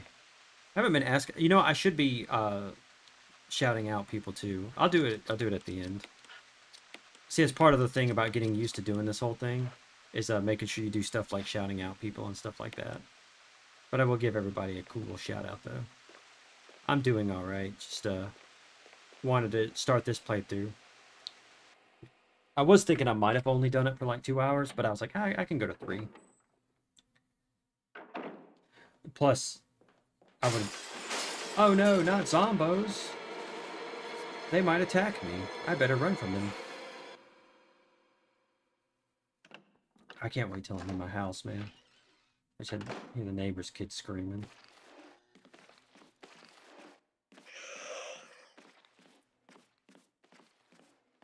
I just want to be in my own house, man.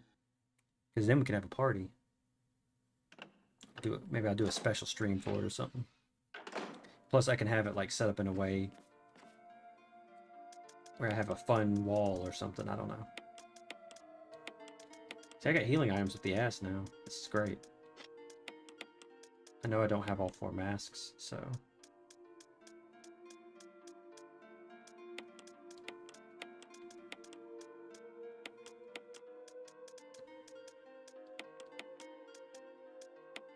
I know the snake's going to give me something I need, so it's probably going to be a mask.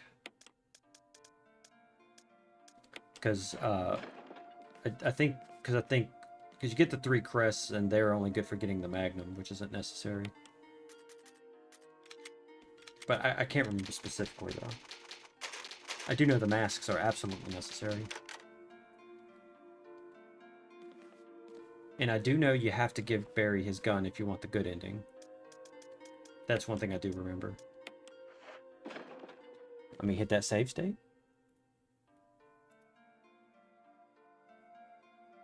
Boom. There we go. Heck yeah. You know what? I need to get I need to get a regular screen or something so that I don't just like leave it on the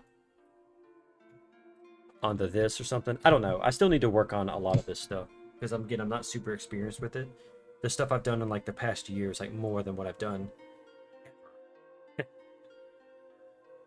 So first things first, I'm gonna decide somebody to raid. Let me see who's playing.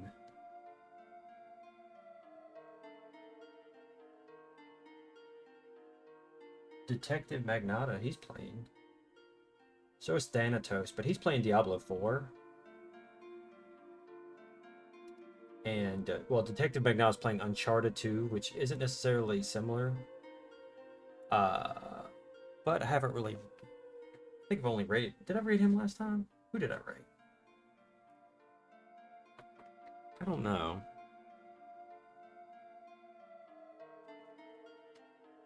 Plus, I don't know how much longer, because Thanatos is, what country is he in?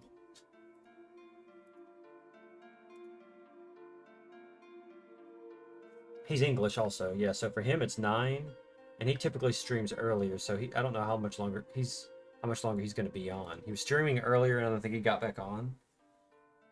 Detective Magnata, I don't think he's been on for long. Yeah, Magnata's only been on for an hour. He's a cool dude. He plays a lot of point-click adventure games. His name, of course, comes from the game Ripper, which I will, by the way, I will do the finale of that later on. Oh, awesome. Yeah, thank you for joining me, man, and talking with me and everything, and listen to me ramble on. But, yeah, Detective Magnata, he's super cool. He's collecting for the Multiple Sclerosis Society. So if anyone's interested in donating for that, that's also something, you know, if you feel generous to do that and all that. You know, so that's who I'm going to raid. Anyway, thanks everyone for joining me. If you're on YouTube, be sure to do like, comment, subscribe, all that kind of stuff. If you like my content, of course, I post memes regularly. That's a lot of what I post other than doing these live streams. If you like me on here, hey, feel free to drop a follow. It's much appreciated, and I'm trying to keep regular at it. So if there's anyone who's hoping to see more of it, I'm trying to be more regular, to do it at least once a week, if not twice, where I have one day I do something random, which this time I'm going to finish Ripper. I sometimes do speedrunning stuff and all that, and then again, I'm doing an entire Resident Evil playthrough, and by entire, I mean every game ever made. Period. Including the non-canon ones, right? Because it's fun on the bun. So I'm going to try to keep that rolling no matter what. Of course, depending on how work goes and how work in this house stuff goes, it could change some of that with the times of it, to whether or not it'll be more friendly to people over the seas, but we'll have to see about that.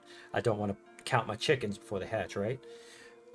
So, you know, yeah, so thank you guys so much for joining me.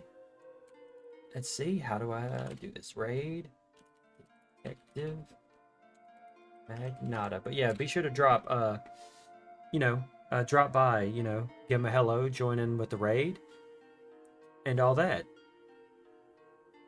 Again, thank you so much. Let me do my little exit screen. UX.